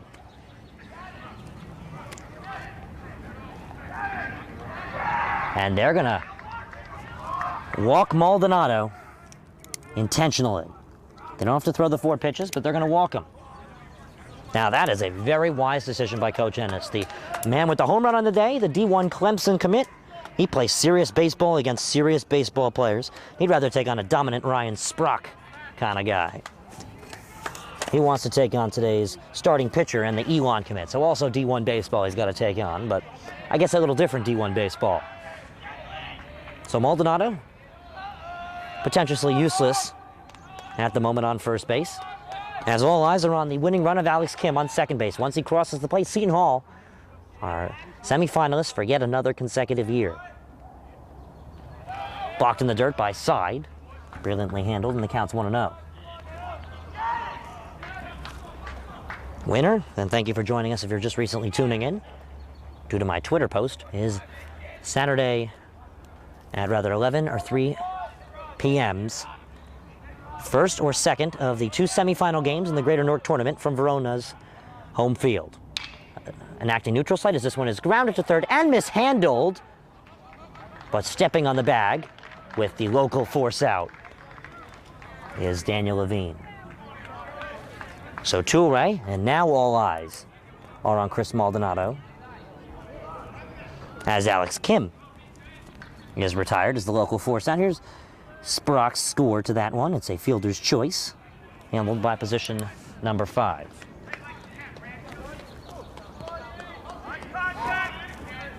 So now it's in for Elijah Foster. Winning run, Maldonado on second. And Sprock, quite useless at first, as this pitch is golfed on and missed, and the count's 0-1. One more outer, the Lancers from pushing a 10th inning of action. Both teams really want that semifinal berth. And for Seton Hall, this will be their first time not making the semifinals in a surmountable amount of time. 0-1. Foster belts this one deep into the outfield. Going back, Hauser. He's looking, and he sees it out of here for a walk-off home run. And the Seton Hall Prep Pirates thanks to Elijah Foster, are one of 4 2022 Greater Newark Tournament semifinalists.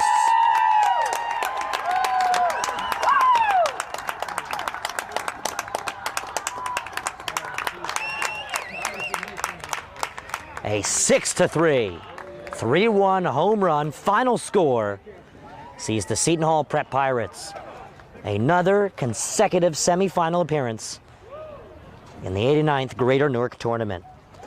That's the final score, folks. An impressive full 9 innings of baseball played. And it sees, 9 hits from the Pirates to the Lancers 4. But the final score is 6-3 thanks to a walk-off home run from the corner infielder with an Elijah Foster. So that'll do the Lancers' Greater Newark Tournament run. After a big win yesterday to get it started, in the quarterfinal round, they fall to the Seton Hall Prep Pirates. The Lancers' record now moves to 11-8 in game number 19 for them. And for the Seton Hall Prep Pirates, they move to 13-6 in game number 19. And they have a semifinal berth versus the winner of Columbia and Millburn. No matter the 8th seed of Columbia or the 1 seed within Millburn, it's a neutral site game, and it's against a tough team that's playing like a top 20 team in the state of New Jersey. So from Ryan Lowy and Jalen Kelly, thank you for joining in here on the D1 Media Pro live stream on the NFHS Network. Final score, the Prep Pirates are going to the semifinals for another consecutive year of the Greater Newark Tournament, thanks to a 3-run home run walk-off with an Elijah Foster. Have a great evening. Thank you for joining us, and toodaloo. He's going to take it himself for a championship! A double play!